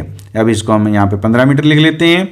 अब हमें दीवार की ऊंचाई ज्ञात करनी है। तो दीवार की ऊंचाई हम h मान लेते हैं। इसको हम ट्रिग्नोमेट्री की सहायता से हल करते हैं। तो देखिए अब ये हमारे पास 90 डिग्री है। तो ये न्यून कोण दिया गया है, तो ये क्या हो जाएगा? इसका आधार हो जाएगा और ये क्या है? कर्ण। तो आधार बटे कर्ण वो कितना हो गया? h बटे 15 हो गया। तो हमारे पास ट्रिक होती है लाल बटे कक्का। तो लाल बटे कक्का की सहायता से हम इसको देखते हैं। तो ये क्या है? आधार बटे कर्ण। तो आधार बटे कर्ण क्या हो गया? कोस। तो कोस कितना हो गया हमारे पास? 60 डिग्री। और कोस 60 डिग्री का जो मान होता है वो 1/2 होता है। और h 15 को हम राइट हैंड साइड में ले जाएंगे तो यहाँ पर 15 आ जाएगा। तो 15 को 2 से भाग देंगे तो ये 7.5 मीटर आएगा। तो इस प्रकार दीवार की ऊंचाई है वो 7.5 मीटर आई है। यह मान है वो ऑप्शन बी में दिया गया है। तो इस प्रकार ऑप्शन बी बिल्कुल सही है। नेक्स्ट क्वेश्चन नंबर 29 है। क्वेश्चन नंबर 29 में एक सरल रेखाखंड 36 सेंटीमीटर लंबा है। इस रेखा पर रेखा के दोनों अंत यानी अंत बिंदुओं से बिंदु अंकित करने हैं। प्रत्येक अंत बिंदु से पहला बिंदु अंत बिंदु से 1 सेंटीमीटर की दूरी पर है, दूसरा बिंदु पहले बिंदु से 2 सेंटीमीटर की दूरी पर है और तीसरा बिंदु दूसरे बिंदु से 3 सेंटीमीटर की दूरी पर है और यही क्रम आगे जारी है। यदि अंत बिंदुओं को न गिना जाए और उभयनिष्ठ बिंदुओं को 1 गिना जाए तो बिंदुओं की संख्या क्या है? अब हमें बिंदुओं की संख्या ज्ञात करनी है। अब इसमें एक सरल रेखा 36 सेंटीमीटर लंबी है। ये हमने एक 36 सेंटीमीटर लंबी एक रेखा ले ली। तो पहला बिंदु जो है अंत बिंदु से 1 सेंटीमीटर, ये हमने 1 सेंटीमीटर दूरी मान ली। अगला बिंदु जो है इससे 2 सेंटीमीटर दूरी पर है, तो 1 में 2 जोड़ेंगे 3 पर आ गया। अगला इससे 3 दूरी पर ज़्यादा है, 3 में 3 जोड़ेंगे 6 आ गया। इसमें अगला इससे 4 ज़्यादा है, फिर उससे आगे वाला 5, फिर 6, फिर 7 और 8 है। तो अब इन बिंदुओं की इस बिंदु से जो दूरी आई है वो पहले की 1 centimetre, 3 centimetre, 6 centimetre, 10 centimetre, 15 centimetre, 21 centimetre और 28 सेंटीमीटर, और यहाँ पर इस बिंदु की दूरी है वो 36 सेंटीमीटर है। अब हम देखते हैं कि ये जो बिंदु आए हैं इस बिंदु से इनकी कितनी दूरी है। तो इस बिंदु की दूरी यहाँ से 8 सेंटीमीटर है, क्योंकि 36 में से 28 घटा दिए। 28 में से 21 घटाएंगे तो हमारे पास 7 आएगा। तो 7 में 7 और 8 जोड़ देंगे तो इस बिंदु की दूरी इस अंत बिंदु से 15। इसी प्रकार आगे वाले के 21, 26, 30, 33, 35 और यहाँ पर ये 36 आ जाएगी। अब हमने ये जो क्रम हमने यहाँ से लिखा है यही क्रम हमने इस अंत बिंदु से लिखना है। तो पहला हमारे पास 1 सेंटीमीटर दूरी पर आ गया, ये 1 यहाँ पर आएगा, फिर 3 यहाँ पर आएगा, 6 यहाँ पर आएगा, 10, 15, 21, 28 और ये 36 आ जाएगा। अब हमने इनको गिनना है। इसमें कंडीशन ये दी गई है कि अंत बिंदुओं को न गिना जाए। तो हमें ये जो बिंदु है हमने नहीं गिनने, ये हमने नहीं गिने। अंत बिंदुओं को न गिना जाए और उभयनिष्ठ बिंदुओं को एक गिना जाए। अब हम देखते हैं उभयनिष्ठ बिंदु कौन से हैं। तो ये जो दूरी यहाँ से 15 है और इस अंत बिंदु से जब हम गिनते हैं, ये बिंदु लगाते हैं तो ये 15 यहाँ पर आ जाता है, यानी ये उभयनिष्ठ बिंदु हो गया और एक ये भी उभयनिष्ठ बिंदु हो गया, क्योंकि इसकी जो यहाँ से ये बिंदु आएगा 21 है, जो इस साइड से आएगा इसकी 21 सेंटीमीटर दूरी है और यहाँ से भी इसकी 21 सेंटीमीटर दूरी है। अब हम देखते हैं कि बिंदु कितने हैं। 1, 2, 3, 4, 5, 6, 7, 8, 9, 10 और उभयनिष्ठ बिंदु है, इनको एक एक गिना जाएगा तो 11 और 12। तो इस प्रकार इसमें कुल बिंदुओं की संख्या है वो 12 है। यह जो मान है वो ऑप्शन बी में दिया गया है। तो इस प्रकार ऑप्शन बी बिल्कुल सही है। क्वेश्चन नंबर 30, क्वेश्चन नंबर 30 में है tan 35 डिग्री डिवाइड में cot 55 degree plus cot 78 degree divide by tan 12 degree बराबर इसका मान क्या है। तो देखिए tan हमारे पास 35 डिग्री दिया गया है और डिवाइड में cot 55 डिग्री दिया गया है। तो जिसका मान 45 डिग्री से ज़्यादा हो उसको हमें 45 डिग्री से कम करना है। तो cot 45 डिग्री को ये लिखेंगे cot 90 डिग्री माइनस 35 लिख सकते हैं, क्योंकि 55 डिग्री को हमने 90 माइनस 35 लिखा है। प्लस cot 78 है, तो cot 78 को क्या लिखेंगे, 90 में से 12 घटा दें तो वो 78 आएगा, यानी 78 आएगा। तो इसको हमने इस प्रकार लिखा और बटे में हमारे पास tan 12 डिग्री है। तो देखिए आगे हम इसको हल करते हैं। तो ये tan 35 डिग्री हो गया और cot 90 माइनस थीटा क्या होता है, tan थीटा होता है। तो यहाँ पे थीटा कितना है, 35 डिग्री है, तो ये tan 35 डिग्री हो गया। प्लस हमारे पास cot 90 माइनस 12 है, यानी 90 माइनस थीटा, तो ये tan 12 डिग्री हो गया और ये डिवाइड में tan 12 डिग्री दिया हुआ है। इसको काटेंगे 1 आएगा, इसको काटेंगे ये भी 1 आएगा। तो 1 में 1 जोड़ेंगे तो हमारे पास कितना आ गया, 2 आ गया। तो इसका मान 2 आया है, यह ऑप्शन सी में दिया गया है। तो इस प्रकार ऑप्शन सी बिल्कुल सही है। नेक्स्ट क्वेश्चन 31 है 5 सेंटीमीटर त्रिज्या वाला एक वृत्त के बिंदु ए पर स्पर्श रेखा ए बी केंद्र ओ से जाने वाली एक रेखा से बिंदु बी पर इस प्रकार मिलती है कि ओ बी 12 सेंटीमीटर है, लंबाई ए बी है। हमें ए बी स्पर्श रेखा की लंबाई ज्ञात करनी है। तो ये हमारे पास एक वृत्त हम मान लेते हैं कि वृत्त है जिसकी त्रिज्या है वो 5 सेंटीमीटर दे रखी है और ये बिंदु कोई बी है, बाहर है इससे, यानी ये ओ है, ये बी है और ये ए बिंदु है। तो इस ए बिंदु पर ये जो स्पर्श रेखा ए बी बनी है इसकी हमें लंबाई ज्ञात करनी है। तो देखिए स्पर्श रेखा त्रिज्या पर क्या होती है, लंब होती है। तो ये एक समकोण त्रिभुज बन गई है और ओ बी की लंबाई हमें 12 सेंटीमीटर दे रखी है। हमें ए बी ज्ञात करना है। तो ए बी का स्क्वायर किसके बराबर होगा, कारण क्या है ओ बी, तो ओ बी के स्क्वायर में से ओ ए का स्क्वायर हमें घटा देते हैं। तो ओ बी कितना है 12, तो 12 का वर्ग करेंगे हमारे पास कितना आ जाएगा 144 आएगा और ओ ए हमारे पास 5 सेंटीमीटर, इसका स्क्वायर करेंगे 25 आएगा। तो इसको घटाएंगे ये हमारे पास 119 आ जाएगा। तो ए बी बराबर हमारे पास कितना आ जाएगा, स्क्वायर रूट 119 सेंटीमीटर आएगा। यह जो मान है वो ऑप्शन डी में दिया गया है। तो इस प्रकार ऑप्शन डी बिल्कुल सही है। नेक्स्ट क्वेश्चन, क्वेश्चन नंबर 32 है। 32 में L, M, N, O, P, Q, R, S और T अक्षरों को 9 पूर्णांकों 1 से 9 से प्रतिस्थापित किया जाता है, परंतु उसी क्रम में नहीं, यानी जिस क्रम में दिए गए उस क्रम में नहीं। P के लिए 4 निर्धारित है, तो P बराबर हमारे पास जो क्रम है वो 4 दिया गया है। P और T के बीच में अंतर 5 है, तो T आगे है, तो T माइनस P हम कर देंगे तो वो हमारे पास 5 दिया गया है। तो P का मान कितना दे रखा है? 4, तो यहाँ पर रख दीजिए T माइनस 4 बराबर 5, तो T बराबर कितना हो गया? 5 में 4 जोड़ देंगे तो हमारे पास 9 आ गया, यानी T का क्रमांक हमारे पास है 9 आया है। अगली जो कंडीशन है N और T के बीच में अंतर 3 है, यानी T माइनस N करेंगे तो अंतर हमारे पास 3 है, और T का मान 9 दे रखा है, तो यहाँ रख देते हैं 9 माइनस N बराबर 3, तो माइनस N बराबर 3 माइनस 9 हमारे पास -6, माइनस से माइनस कट गया, तो N बराबर हमारे पास कितना आ गया? 6 आ गया। तो पूछा है कि N के लिए निर्धारित पूर्णांक क्या, तो N बराबर कितना है? 6।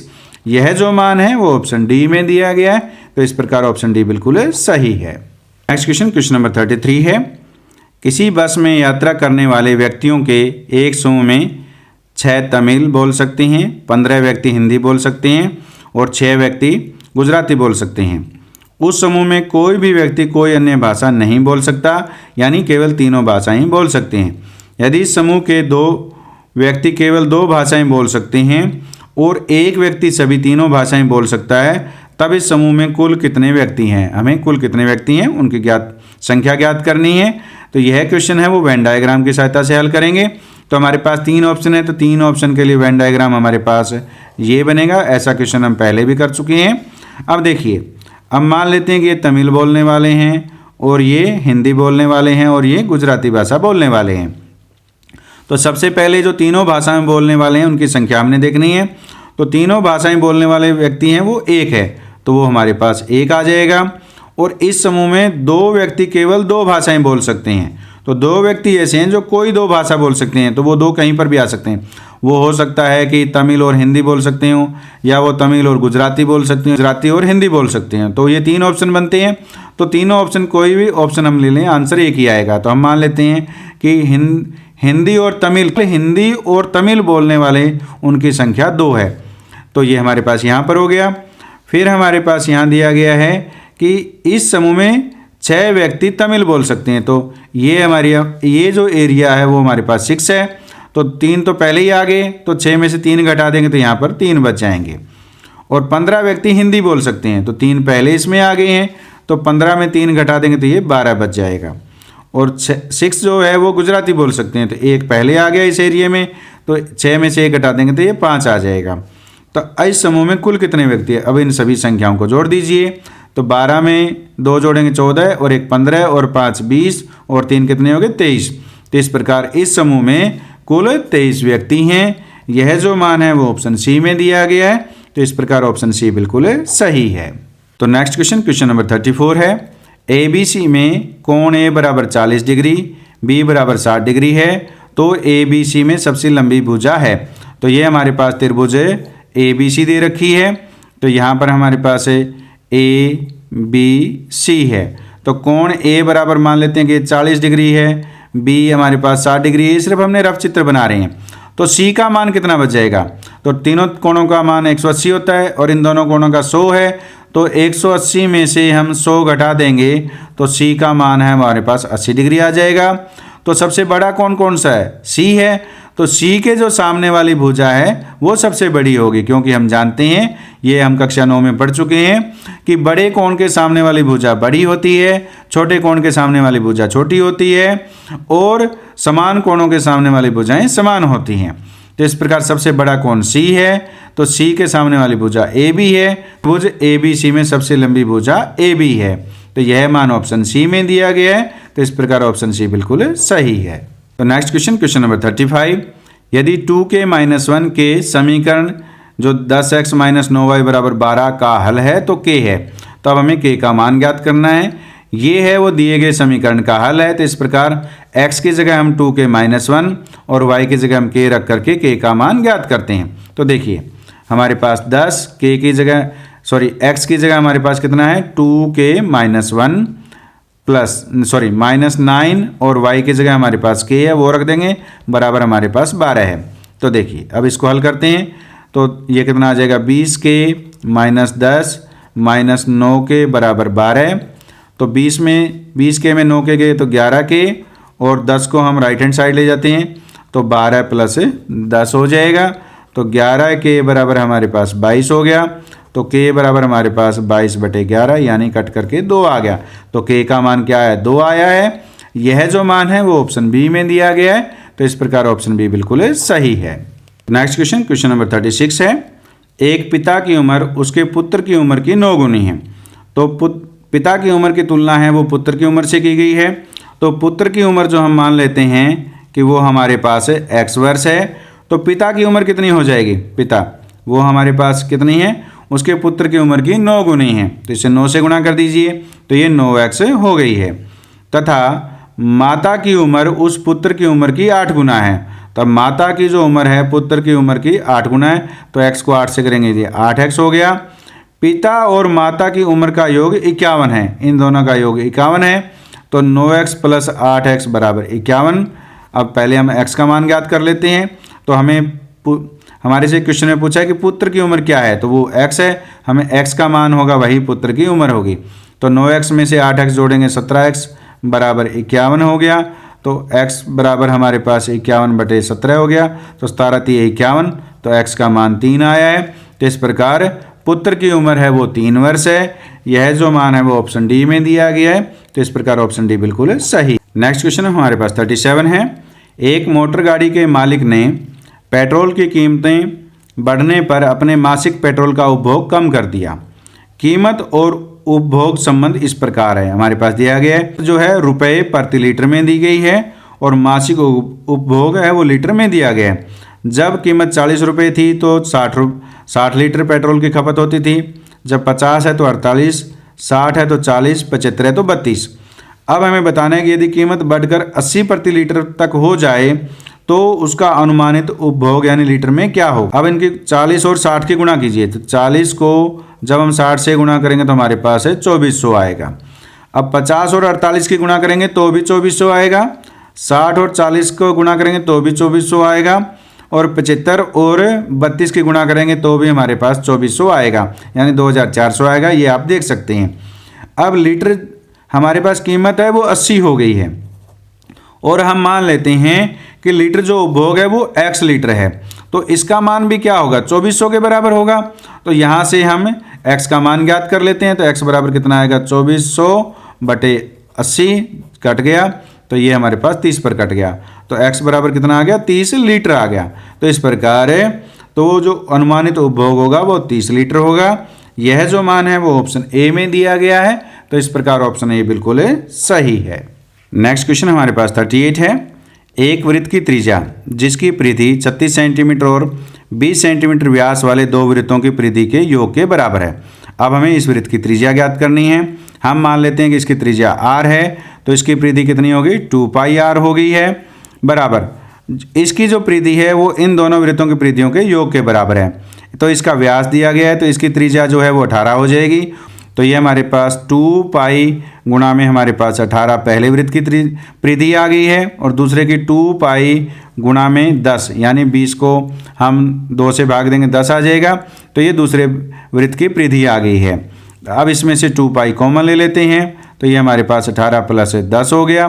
तो 2π से 2π कट गया, तो r बराबर कितना आ गया, 18 में 10 जोड़ दीजिए 28। तो इस प्रकार जो पहले वाला वृत्त है जिसकी परिधि इन दोनों वृत्तों की परिधियों के योग के बराबर है उसकी त्रिज्या 28 सेंटीमीटर है। यह जो मान है वो ऑप्शन सी में है। तो इस प्रकार ऑप्शन सी बिल्कुल सही। बस क्वेश्चन नंबर 39 है। 39 में 500 मीटर की दौड़ में बी ए से 45 मीटर आगे से प्रारंभ करता है, लेकिन ए दौड़ जीत जाता है, जबकि बी अभी भी 35 मीटर पीछे रहता है। यह मानते हुए कि दोनों एक ही समय दौड़ना प्रारंभ करते हैं, ए की चाल का बी की चाल से अनुपात, चाल है इन दोनों की चाल का अनुपात ज्ञात करना है। तो चाल जो बराबर होती है, चाल दूरी बटे हमारे पास समय होता है, दूरी बटे समय होता है, और समय इसमें क्या है, समान दिया गया है। तो अब हम दूरी देखेंगे, तो ए ने जो दूरी तय की है वो हमारे पास है 500 मीटर दूरी तय की है, और बी ने कितनी की, तो बी ने 500 मीटर में से कम कितने की, पहले 45 मीटर आगे से प्रारंभ कर रहा है तो 45 तो ये कम की, और 35 मीटर पीछे रह गया, ये भी इसने कम की, तो ये इन दूरियों का योग घटा देंगे, वो बी द्वारा दूरी आ जाएगी। तो 500 मीटर माइनस इसको जोड़ेंगे तो ये हमारे पास 80 आ गया, यानी 420 मीटर दूरी तय की है। अब हमें इन दोनों की चाल का अनुपात ज्ञात करना है। तो एक ही चाल क्या आएगी, दूरी बटे समय। तो दूरी हमारे पास ये समय हम t मान लेते हैं, और दूसरे की दूरी कितनी है 420, तो ये भी समय क्या है t, यानी दोनों का समय बराबर है। तो t से t कट गया, तो 0 से 0 कट गया, तो ये आ गया हमारे पास 50:42 है। इसको आगे सॉल्व करते हैं तो ये 25 पर कट गया, और ये 21 दूना 42, ये 21 दूना 42। इस प्रकार इनकी जो चाल का अनुपात है वो 25:21 आया है। यह जो मान है वो ऑप्शन ए में दिया गया है, तो इस प्रकार ऑप्शन ए बिल्कुल सही। नेक्स्ट क्वेश्चन है हमारे पास 40 में दिया गया है, एक घंटी हर 18 मिनट पर बजती है, एक दूसरी घंटी हर 24 मिनट पर बजती है, एक तीसरी घंटी हर 32 मिनट पर बजती है। यदि सभी तीनों घंटियां एक ही समय में सुबह 8 बजे बजती है तो दूसरे किस समय पर वे सभी एक साथ बजेंगे। तो इस प्रकार के क्वेश्चन का हल हमने पीछे किया है, जिसमें ये कहा गया था कि गोलियां वो एक साथ कितनी बार दागेंगे। तो उसी प्रकार ये क्वेश्चन दिया गया है। यहाँ पर हमें 18, 24 और 32 का लघुत्तम ज्ञात करना है। तो इसके लिए 18 के हम जो गुणनखंड कर लेंगे 2 गुणा में 3 गुणा में 3 आएंगे। 24 का हमारे पास है 2 गुणा में 2 गुणा में 2 गुणा में 3 होगा, और 32 के भी जो अभाज्य गुणनखंड है वो 2 गुणा में 2 गुणा में 2 गुणा में 2 गुणा में 2 बनेगा, यानी 2 दूनी 4 दूनी 8 दूनी 16 दूनी 32 हो गया, 3 दूनी 6 दूनी 12 दूनी 24 हो गया, 3 3 9 दूनी 18 हो गया। अब इसका एलसीएम हमें ज्ञात करना है, यानी लघुत्तम ज्ञात करना है। तो ये हमारे पास अधिकतम जो 2 है वो 5 बार आया है, तो ये 5 इसके गुणा करेंगे तो 32 आ गया। अब ये 3 जो है अधिकतम है वो 2 बार आया है, तो 3 3 9 हो गया। तो अब इसकी गुणा करते हैं, 9 दूनी 18, 9 3 27 और 1 28। तो इस प्रकार इन तीनों संख्याओं का जो लघुत्तम है वो 288 आया। अब ये हमारे पास इसका अर्थ ये हुआ कि ये जो घंटियां हैं एक साथ 288 मिनट के बाद बजेंगी। तो इसके हम घंटे बनाते हैं, तो 1 घंटे में 60 मिनट होती है, तो 288 मिनट में पूर्ण घंटे है। इस प्रकार 4 घंटे तो 240 मिनट के हो गए, बाकी मिनट बच गए 48, तो 4 घंटे 48 मिनट बाद ये घंटियां दोनों एक साथ बजेंगी। लेकिन पहले कब बजी थी, वो सुबह 8 बजे बजी थी, तो 8 में 4 जोड़ देंगे तो 12:48 मिनट पर दोबारा वह घंटियां एक साथ बजेगी। तो इसमें 8 जोड़ने पर हमारे पास 12:48 मिनट आएगी। यह जो मान है वो ऑप्शन बी में दिया गया है, तो इस प्रकार ऑप्शन बी बिल्कुल सही है। नेक्स्ट क्वेश्चन 41 है। 41 में ए और बी बस द्वारा स्थान एक्स से स्थान वाई तक जाने का निश्चय करते हैं। ए के पास 10 रुपये हैं और उसे पता चलता है कि यह राशि 2 व्यक्तियों के लिए बस किराए का 80% है। बी के पास 3 रुपये मिलते हैं जिसे वह ए को दे देता है। इस संदर्भ में निम्नलिखित में से कौन सा कथन सही है। तो ये हमारे पास जो 4 ऑप्शन दिए गए इसमें से कौन सा कथन सही है वो हमें बताना है। कि जो किराया है वो हम x मान लेते हैं, एक व्यक्ति के किराया हम x रुपये मान लेते हैं। तो ए और बी का दोनों का जो किराया है वो हमारे पास कितना हो गया, 2x हो गया। अब जो ए के पास मनी है वो हमारे पास 10 रुपये है और ये क्या है, कुल किराए का 80% है। तो इसका हम 80% ज्ञात करते हैं। तो 2x गुणा में 80/100, 0 से 0 कट गया, तो 2x बराबर कितना आएगा 10, क्योंकि 2x तो कुल किराया है ना, तो 2x ही रखना है, इसको काटना नहीं है। तो 10 ऊपर चला जाएगा और 8 हमारे पास नीचे आ गया। तो 4 दूनी 8, 5 और 2 पे काटेंगे, ये भी 5 पर कट गया। तो हमारे पास ये 25/2 आया है। तो यानी 2 व्यक्तियों का किराया 12 रुपये 50 पैसे है। अब बी के पास 3 रुपये थे तो और ए के पास 10 रुपये थे, तो 10 में जब हम 3 जोड़ देंगे तो कितना आ गया, 13 रुपये आ गया। तो देखिए कौन सा कथन सही है। अब इसमें हमारे पास कथन दिया गया है ए के पास अब जो नकदी है वह मात्र 2 टिकटों के लिए पर्याप्त है। बी में ए को टिकट खरीदने के लिए 2 रुपये और चाहिए, 2 नहीं चाहिए। और सी में है 2 टिकट खरीदने के बाद ए के पास 50 पैसे बच जाते हैं। बिल्कुल सही, क्योंकि 13 रुपये में 12.5 रुपये घटा देंगे तो 50 पैसे बच जाते हैं। तो इस प्रकार ऑप्शन सी बिल्कुल सही है कि 2 टिकट खरीदने के बाद ए के पास 50 पैसे बच जाएंगे। क्वेश्चन हमारे पास 42 है। 2 गोले के आयतन अनुपात में 24:27 और उनकी त्रिज्याओं का योग 7 सेंटीमीटर है। उनके कुल पृष्ठीय क्षेत्रफल में अंतर है। हमें कुल पृष्ठीय क्षेत्रफल में अंतर ज्ञात करना है। इसके लिए हमें दोनों गोलों की जो त्रिज्याएं हैं उनको हमें ज्ञात करना है। तो हम मान लेते हैं पहले गोले की त्रिज्या r1 है और दूसरे की r2 है। तो आयतन क्या होता है 4/3 पाई r क्यूब होता है, तो ये r1 क्यूब हो गया, बटे में 4/3 पाई r2 का क्यूब हो गया। ये दोनों गोलों के आयतनों का अनुपात आ गया जो हमारे पास 64/27 दिया गया है। ये 4/3 पाई 4/3 पाई कट गया, तो इसको हम इस प्रकार लिखेंगे r1/r2 का होल क्यूब, और ये कितना है 64/27 है, तो 64 होता है 4 का होल क्यूब और 27 होता है 3 का, तो ये 4/3 होल क्यूब हो गया। तो इसका इन दोनों की जब तुलना करेंगे तो r1/r2 बराबर हमारे पास 4/3 आएगा, यानी r1 बराबर हमारे पास है 4/3 r2 हो जाएगा। अब देखिए दोनों त्रिज्याओं का योग है वो 7 सेंटीमीटर दिया गया है, यानी r1 जमा r2 बराबर हमें 7 दिया गया है। तो r1 की जगह हम 4/3 r2 प्लस r2 बराबर 7, यानी ये r1 की वैल्यू रख दी, तो लघुत्तम 3 आ गया। 4r2 प्लस 3r2 बराबर 7 है, तो ये हमारे पास 7r2 3 की इधर गुणा कर दो तो 7 गुणा में 3, तो r2 हमारे पास कितना आ जाएगा 7 गुणा में 3/7, तो ये कट करके ये r2 है, तो r2 का मान जो है हमारे पास है 3 आ गया। तो r2 बराबर कितना आया है 3 आ गया, r2 बराबर 3 है। तो r1 और r2 का मान कितना है 7 है, तो r1 कितना आ जाएगा यहाँ पर 3 बराबर हमारे पास 7, तो r1 का मान हमारे पास 7 में से 3 घटा देंगे तो हमारे पास 4 आ जाएगा। तो अब हमें r1 और r2 की वैल्यू हमें मालूम है, r1 बराबर 4 है, r2 बराबर हमारे पास 3 है। हमें उनके कुल पृष्ठीय क्षेत्रफल में अंतर ज्ञात करना है।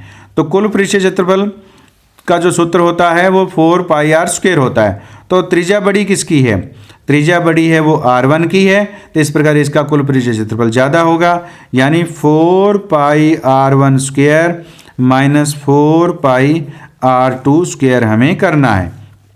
4π कॉमन ले लेते हैं, तो r1 का स्क्वायर, r1 कितना है 4, तो 4 का 16 हो जाएगा, r2 कितना है 3, तो 3 का स्क्वायर करेंगे 9 हो जाएगा। तो 4 गुणा में 22/7 गुणा में 16 में से 9 गया 7, 7 से 7 कट गया, तो ये कितना आ गया 88 सेंटीमीटर स्क्वायर आ गया। यह जो मान है वो ऑप्शन डी में दिया गया है, तो इस प्रकार ऑप्शन डी बिल्कुल सही है।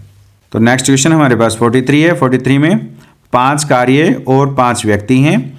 कार्य 1 या तो व्यक्ति 1 को अथवा व्यक्ति 2 को नहीं दिया जा सकता, यानी कार्य 1 है वो 1 और दोनों को नहीं दिया जा सकता।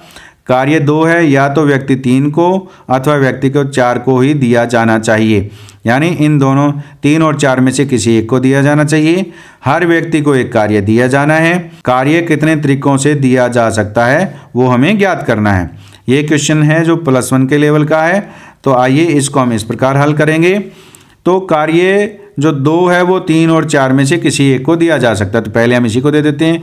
तो W2 मान लेते हैं कि वर्क जो कार्य 2 है वो 3 और 4 में से किसी एक को दिया जा सकता है, तो इसके लिए तरीके कितने हो गए 2 हो गए। अब हम वर्क 1 है पहला जो है वो कार्य 1 है वो 1 और 2 को नहीं दिया जा सकता, तो 3 या 4 या 5 में से किसी एक को दिया जाना है, लेकिन 3 और 4 में से एक तो पहले ही असाइन हो चुका है, तो इसके लिए हमारे पास कितने व्यक्ति बच गए 2, यानी या तो 3 बचेगा या 4, तो 3 और 4 में से एक बचेगा और 5 है दूसरा रहेगा। तो इस प्रकार इसके लिए तरीके भी 2 हो गए हैं। अब हमारे पास तरीका यानी जो कार्य 3 है उसके लिए व्यक्ति बच गए, पहले 2 कार्य 2 व्यक्तियों को दिए जा चुके हैं, तो कुल 5 है तो उसके लिए व्यक्ति बच गए 3, तो इसलिए कार्य जो 3 है वो 3 व्यक्तियों को दिया जा सकता है। कार्य 4, अब हमारे पास 3 व्यक्ति चले गए हैं तो 2 व्यक्ति रह गए, किसी 2 को दिया जा सकता है, तो नंबर ऑफ वेज यानी जो तरीके हैं वो 2 हैं, और 5 के लिए एक व्यक्ति बच गया, उसके लिए तरीका 1 है। कार्य कितने तरीकों से दिया जा सकता है वो संख्या इनका गुणनफल होगा। तो 2 गुणा में 2 इन दोनों की गुणा, फिर 3 गुणा में 2 गुणा में 1, यानी 2 गुणा में 2 गुणा में 3 गुणा में 2 गुणा में 1। तो गुणा करते हैं, 2 दूनी 4 तो ये 12 दूना 24, एकम 24।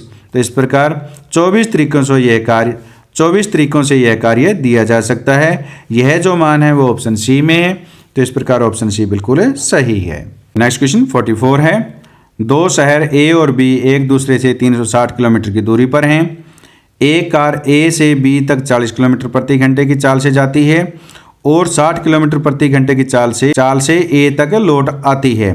कार की औसत चाल क्या है? हमें कार की औसत चाल ज्ञात करनी है। अगर दूरी ए से बी और बी से ए आना हो तो इसके लिए हमारे पास उत्तर होता है कि अगर वो ए से बी x किलोमीटर जाए, x किलोमीटर प्रति घंटे की चाल से जाए और b से a वो y किलोमीटर प्रति घंटे की चाल से आए, तो इसके लिए ट्रिक हमारे पास ये है। तो 2 गुणा में xy बटे में x प्लस y, ये जो मान आता है वो औसत चाल कहलाता है। ठीक, अब हमें औसत चाल ज्ञात करनी है।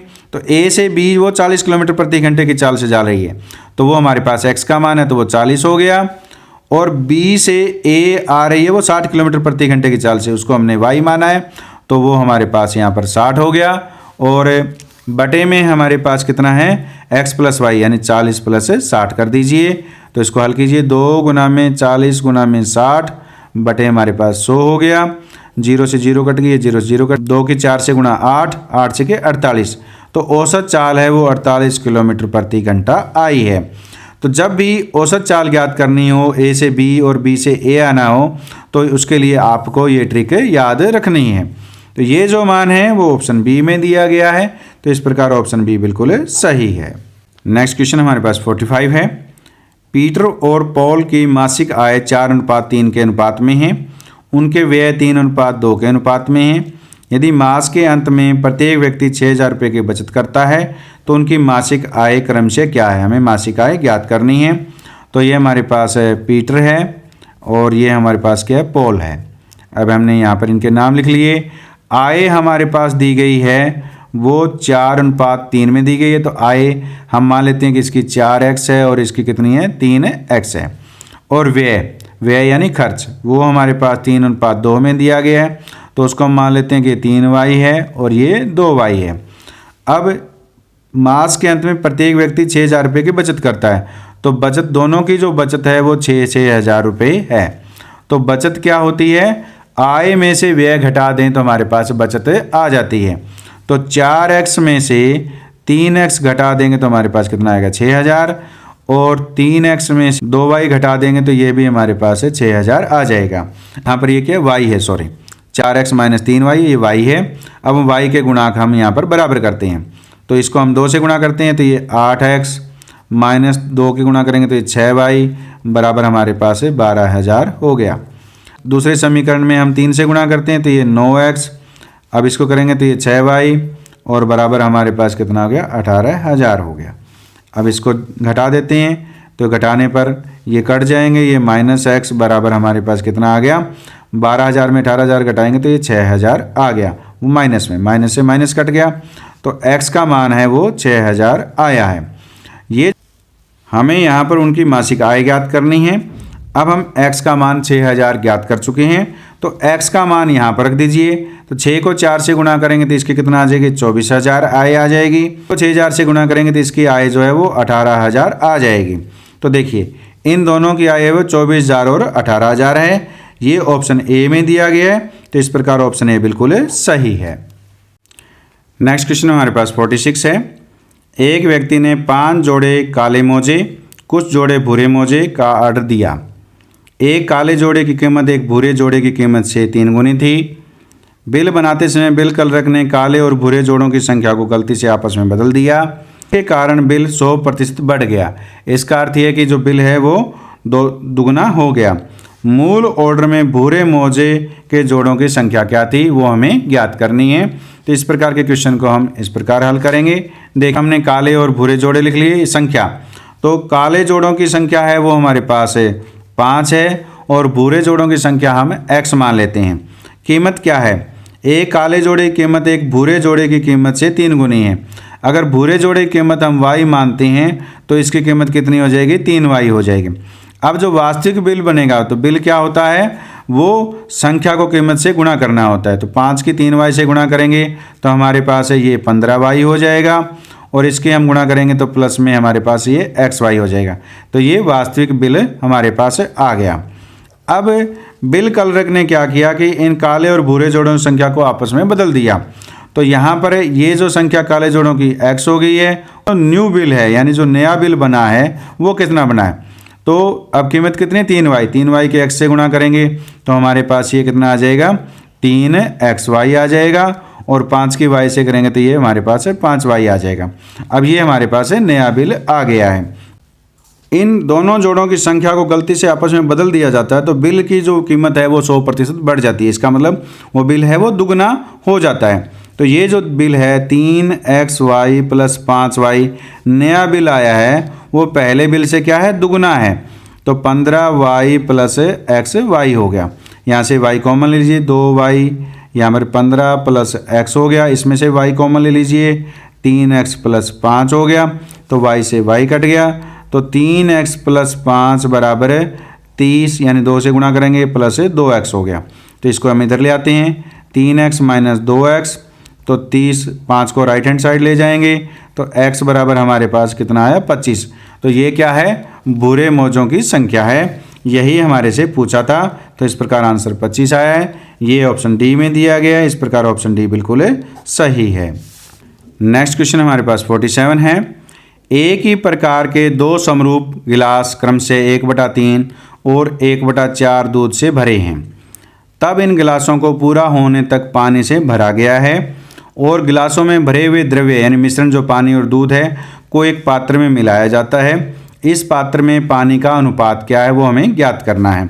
तो पहले हमारे पास जो दूध हमारे पास दिया गया है उसकी मात्रा कितनी है, 1/3 है, और दूसरे में 1/4 है। इन दोनों को जोड़ देते हैं तो लघुत्तम 12 आ गया हमारे पास। यहाँ 4 + 3 ये कितना हो गया, 7/12 भाग जो है वो हमारे पास दूध है। अब इसको पूरा भरा गया, तो पूरा जब हम भर लेंगे तो बाकी पानी कितना है, तो एक जो पहले गिलास में पानी कितना है, तो 1 में से 1/3 घटा देंगे तो ये हमारे पास 2/3 पहले गिलास में पानी का भाग आ गया, और 1 में से 1/4 घटा देंगे तो ये 3/4 है, दूसरे गिलास में पानी आ गया। तो पानी कितना है, 2/3 जमा में 3/4। तो इसका लघुत्तम लेंगे तो हमारे पास 12 आएगा। तो ये हमारे पास 4 दूनी 8 + 9 यानी ये कितना आ गया, 17/12 आ गया। तो जो कुल पानी है वो हमारे पास 17/12 है, और दोनों गिलासों में जो दूध की मात्रा है वो 7/12 है। तो अब हमें इनका अनुपात ज्ञात करना है। तो 7/12 अनुपात 17/12 हो गया। तो 12 से 12 कट गया, तो दूध और पानी का अनुपात है वो 7/17 आया है। ये जो मान है वो ऑप्शन ए में दिया गया है। तो इस प्रकार ऑप्शन ए बिल्कुल सही है। नेक्स्ट क्वेश्चन हमारे पास 48 है। 2 नल ए और बी किसी टंकी को अलग अलग क्रम से 20 और 30 मिनट में पूरा भर सकते हैं। यदि दोनों नल एक साथ खोल दिए जाएं तो टंकी को पूरी तरह भरने में उन्हें कितना समय लगेगा वो हमें ज्ञात करना है। लिखेंगे 1/20 जमा में 1/30, क्योंकि ये 20 मिनट में भर सकती है तो 1 मिनट में वो भाग भरेगी, वो 1/20 आएगा। दूसरी जो हमारे पास नल है वो 30 मिनट में टंकी को भरती है तो 1 मिनट में वो 1/30 भाग भरेगी। तो लघुत्तम हमारे पास 600 आ गया। तो ये हमारे पास 30 जमा 20 हो गया, यानी ये 50/600 आया है। ये कट गया, ये हमारे पास 12 आ गया, यानी 1/12 आ गया। यानी दोनों जो नल हैं वो 1 मिनट में 1/12 भाग भरेंगी। तो वो कितने समय में भरेंगी, इसको पलट दीजिए। तो 1/12 को पलटेंगे तो कितना आएगा, 12 मिनट। तो इस प्रकार दोनों नल एक साथ खोल दिए जाएं तो वो 12 मिनट में टंकी को भर देते हैं। यह मान है वो ऑप्शन बी में दिया गया है। तो इस प्रकार ऑप्शन बी बिल्कुल सही है। नेक्स्ट क्वेश्चन हमारे पास 49 है। एक गाय की कीमत 4 बकरियों की कीमत से अधिक है लेकिन 5 बकरियों की कीमत से कम है। तो मान लेते हैं कि जो बकरी की कीमत है वो हम मान लेते हैं कि बकरी की कीमत है वो x रुपये है। तो जो गाय की कीमत है वो कितनी होगी, वो 4 बकरियों की कीमत से अधिक और 5 बकरियों की कीमत से कम है। तो यानी वो 4x, इसे 4 से गुणा करें 4x, वो लेस देन है गाय की कीमत, 4x से ज़्यादा कीमत है गाय की और या 5x से उसकी कम है। अब देखिए एक बकरी की कीमत 600 रुपये है, तो 6 चौके कितना हो गया 2400, तो 2400 से लेकर के ये गाय हमारे पास है, यहाँ पर गाय की कीमत 3000 के बीच में होगी, क्योंकि x की कीमत हमने 600 ली है। और यदि 800 रुपये लेते हैं तो 800 कितने हो गए 3200 रुपये, और ये हमारे पास कितना हो गया 8 5 40, यानी 4000 रुपये हो गए। तो इसका अर्थ ये हुआ कि गाय की कीमत जो है वो 2400 रुपये से लेकर के 4000 के बीच में है। तो इसमें ऑप्शन देखते हैं कौन सा है, तो ऑप्शन डी में दिया गया है कि एक गाय की कीमत 2400 रुपये और 4000 के बीच में है। तो इस प्रकार ऑप्शन डी बिल्कुल सही है। एट लास्ट क्वेश्चन हमारे पास 50 है। किसी प्रतियोगी परीक्षा में 60% पुरुष और 40% महिलाएं परीक्षार्थी थे। 70% पुरुष और 75% महिला प्रतियोगियों ने अर्हता जो परीक्षण में सफल होकर अंतिम परीक्षण में भाग लिया, जिसमें 80% पुरुष और 70% महिलाएं सफल रही। निम्नलिखित में से कौन सा कथन सही है, वो हमें ज्ञात करना है। तो देखिए मेल हमारे पास कितने हैं 60% हैं, तो इसको हमारे पास संख्या कितनी आ जाएगी 60 का बटे 100 कर दें और x हम मान लेते हैं, तो ये हमारे पास 6/10। देखिए ये हमारे पास पुरुष कितने हैं 60% है, 60/100 गुणा में x कर देते हैं, तो 6/10 x हमारे पास पुरुष आ गए और महिला यानी जो फीमेल हैं वो 40% है। तो इसकी संख्या ज्ञात करते हैं 40/100, हमारे पास कुल संख्या हमने x मानी है तो गुणा में x कर देते हैं, तो ये हमारे पास है 4/10 x महिलाएं आ गई हैं। 70% पुरुष और 75% महिला प्रतियोगी ने अर्हता जो कंडीशन है परीक्षण टेस्ट को क्वालिफाई किया है, तो इसका हम 70% निकालते हैं। 6/10 गुणा में 70/100 x करते हैं, तो ये 0 से 0 कट गया, तो ये हमारे पास 42/100 जो है x हमारे पास मेल आ गए। अब हम फीमेल का निकालते हैं, तो वो 4/10 x है, तो वो कितने हैं 75% है, तो इसका 75% निकालते हैं बटे 100, ये हमारे पास है ये 4 से कट गया 25 और 25 से 25 थी, ये कितना आ गया 3/10 हुआ। हमें बटे में 100 करना, तो एक 0 और लगा देते हैं, तो ये हमारे पास 30/100 x आ गया है।